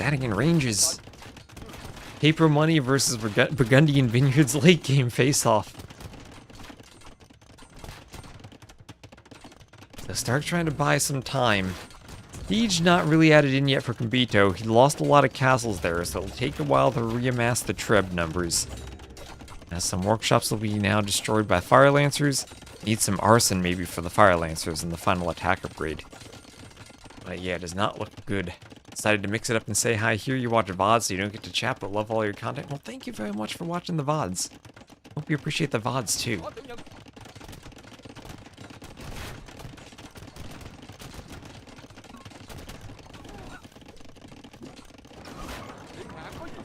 One day I'll figure out how to get the 4K streaming on YouTube working again. I think I'll need some to dual stream, maybe some internet upgrades, which are not possible right now where I'm living, but maybe if I move and get fiber, it'll be possible. So lots of hand cannoneers. So st4rk now up to 30 military. He's recovering some score. Hand cannoneers should counter the elite fire lancers, but we're seeing elephants now. Elite battle elephant chain barding armor for Combito. He did the tech. He did plus 100 HP. So he still needs paper money. But will that be enough HP against Burgundian hand cannoneers? You see the fire lancers get massacred here. Now bracer for st4rk, who still is hanging on. Hand cannoneers as Burgundians. Plus 25 attack. They can hold on against Rattan archers. They can fight archer lines even. They'll see the elephants now. The elephants still need more upgrades. What a late game this is. 420 HP. That's the number to remember. Elite skirm, plate barding armor. Combito wants all the upgrades before attacking. He still has over a 1k score lead. Those over a 1k score lead. Can st4rk do this? The golds here are pretty far forward for Combito. He was taking a forward gold earlier, but st4rk's come back for that. Combito also has 6 relics. There are 7 relics on each map. Combito picked up 6 of them. And that is amazing for him. Looks like st4rk lost some relics too. st4rk trying to do a castle defending his front gold. With all the oysters on the map that players take earlier, that does leave the golds for late game. Transition into full T90 Uncle build? Is that what T90's Uncle does? Elite battle elephants? Well, maybe it'll work for here. He's just fighting skirms. They could maybe push the castle with some siege behind them. What is this? What is this? We now have 18 elite battle elephants, and climbing those 6 relics are really going to help power that eco. As the Trebs are taking the castle.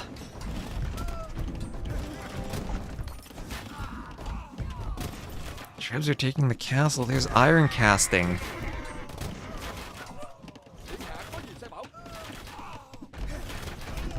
The castle's down. And what does st4rk have against these elephants? He would need to go halb. That's a hard transition, and that probably dies to the Rattan archer. I mean, a Rattan archer elephant, what a combination that is. Dude, the hand cannoneers, I mean, hand cannoneers do okay against elephants, but okay isn't good enough, I think. Oh, the elephants, look at them go. Look at the elephants go.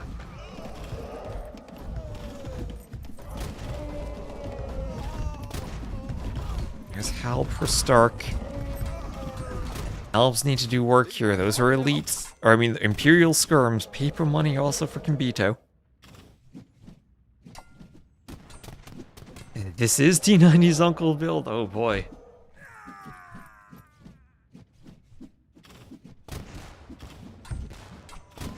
It really sucks to be in 2026 and not have FTTH. I don't know what that is. I don't know what 2K is in terms of, I guess that's the internet thing.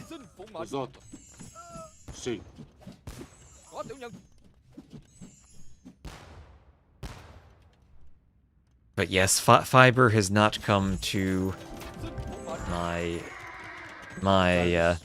very, very small rural middle of nowhere area known as the New York City metropolitan area.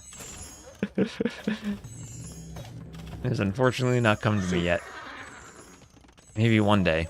The elite Rattan archer, all the upgrades for Combito. Look, Combito's clicking all the buttons. So is st4rk. So is st4rk. Fiber, what is that? Cries in German. No. Oh, what is this? What, st4rk? What? st4rk? He just walked a vill down here. That castle's too late to stop the sneak vill. There are some stone walls here. And somehow this is right in an area Combito doesn't have vision of. And st4rk's just gonna throw up some archery ranges. What do I use today? I use cable, and it's a 35 Mbps upload. Which is okay if I'm streaming on Twitch, because it's only has a 6 to 8 Mbps upload limit usually. Officially it's 6, but you can usually push it to 8, which is not that great. But if I'm going to stream in 4K on YouTube, I really want to be a much higher resolution. And if I'm dual streaming, I very quickly run to limits. Where I can do 14... I'm in the beta for 1440p on Twitch, but that itself requires the upload of 20 Mbps. And that kind of precludes dual streaming if I do that. So all those halbs being chased by elephants, and st4rk still isn't dead. I mean, he's at 200 pop. He's ready for a late game. And what do we like in the late game between these Savas Burgundians versus Vietnamese? We could be here for a while. As someone said, paper money against Burgundian Vineyards. It almost hovered over Flemish Revolution against Burgundian Vineyards. Here's ballistics for st4rk. He is down in score. Now there's a barracks in a range to sneak. I mean, seeing those two castles, what if st4rk were to dock the pond? And wait. Okay, chat. This is crazy. What if st4rk were to do cannon galleons in this pond and then take down this castle with cannon galleons? As st4rk is now raiding, he's pushing with halbs. That's a lot of elephants in the middle, but the elephant's not really pushing st4rk. They're kind of chasing halbs here and there. st4rk going for another castle. Does Flemish Revolution kill elephants? I mean, st4rk's floating a ton of res. That could be an option for him to kill elephants. You gotta make sure you have enough food to keep your TCs queued, but he could click the button in Flemish Revolution to try to fight the elephants. I mean, the Flemish militia do have attack bonuses. I don't know if it's enough of an attack bonus. Well, the elephant's now pushing the castle. st4rk maybe... I'd say he could do murder holes, but then I guess the castle might not shoot the Rattan archers as much. Trebs again going for another castle snipe, and I don't think st4rk can stop that many elephants and that many Trebs attacking the castle.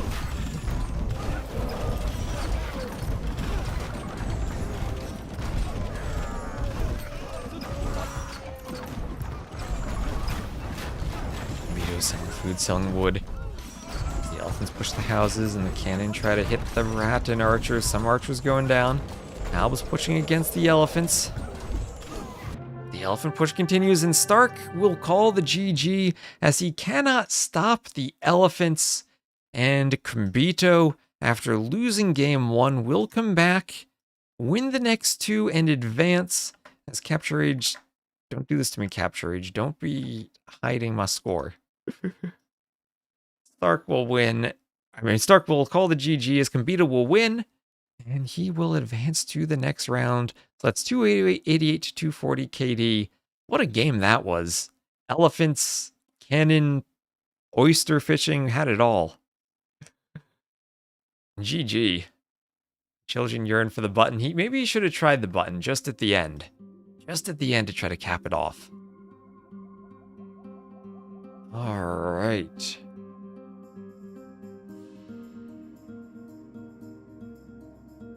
So let's see. It looks like Dave's going live. So I think I'm going to take a break right now. Dave's going live to cast. I'll send a raid to Memb. And I'm going to take a break, but I'm going to be back later tonight to cast some USA Cup on the schedule. Let me see if I can find USA Cup games. 17 GMT they'll be starting, but 4 hours from now, 20 GMT, so that's I think 6 p.m. Eastern, we'll have Masty James versus Combat Wombat. So I'm going to try to cast some USA Cup in the evening tonight. We'll have a second stream later on, and I hope you're looking forward to that. I mean, Brazil's really good in AoE. They've won a Nations Cup before. So, thank you all for watching. I will be casting Warlords again tomorrow. I think we start at 14 GMT tomorrow. So keep an eye out for that. But until then, I'll send a raid over to Memb, and I'll try to do a double raid. I will raid him on Twitch and on YouTube. So let me see if I can do a redirect to him. I need to click some buttons in my settings. Redirect to Memb on YouTube. Yes, I can. So we'll redirect on YouTube, and on Twitch. And I'll raid MembTV. So once again, thanks again to Mem for hosting this and helping put Warlords together.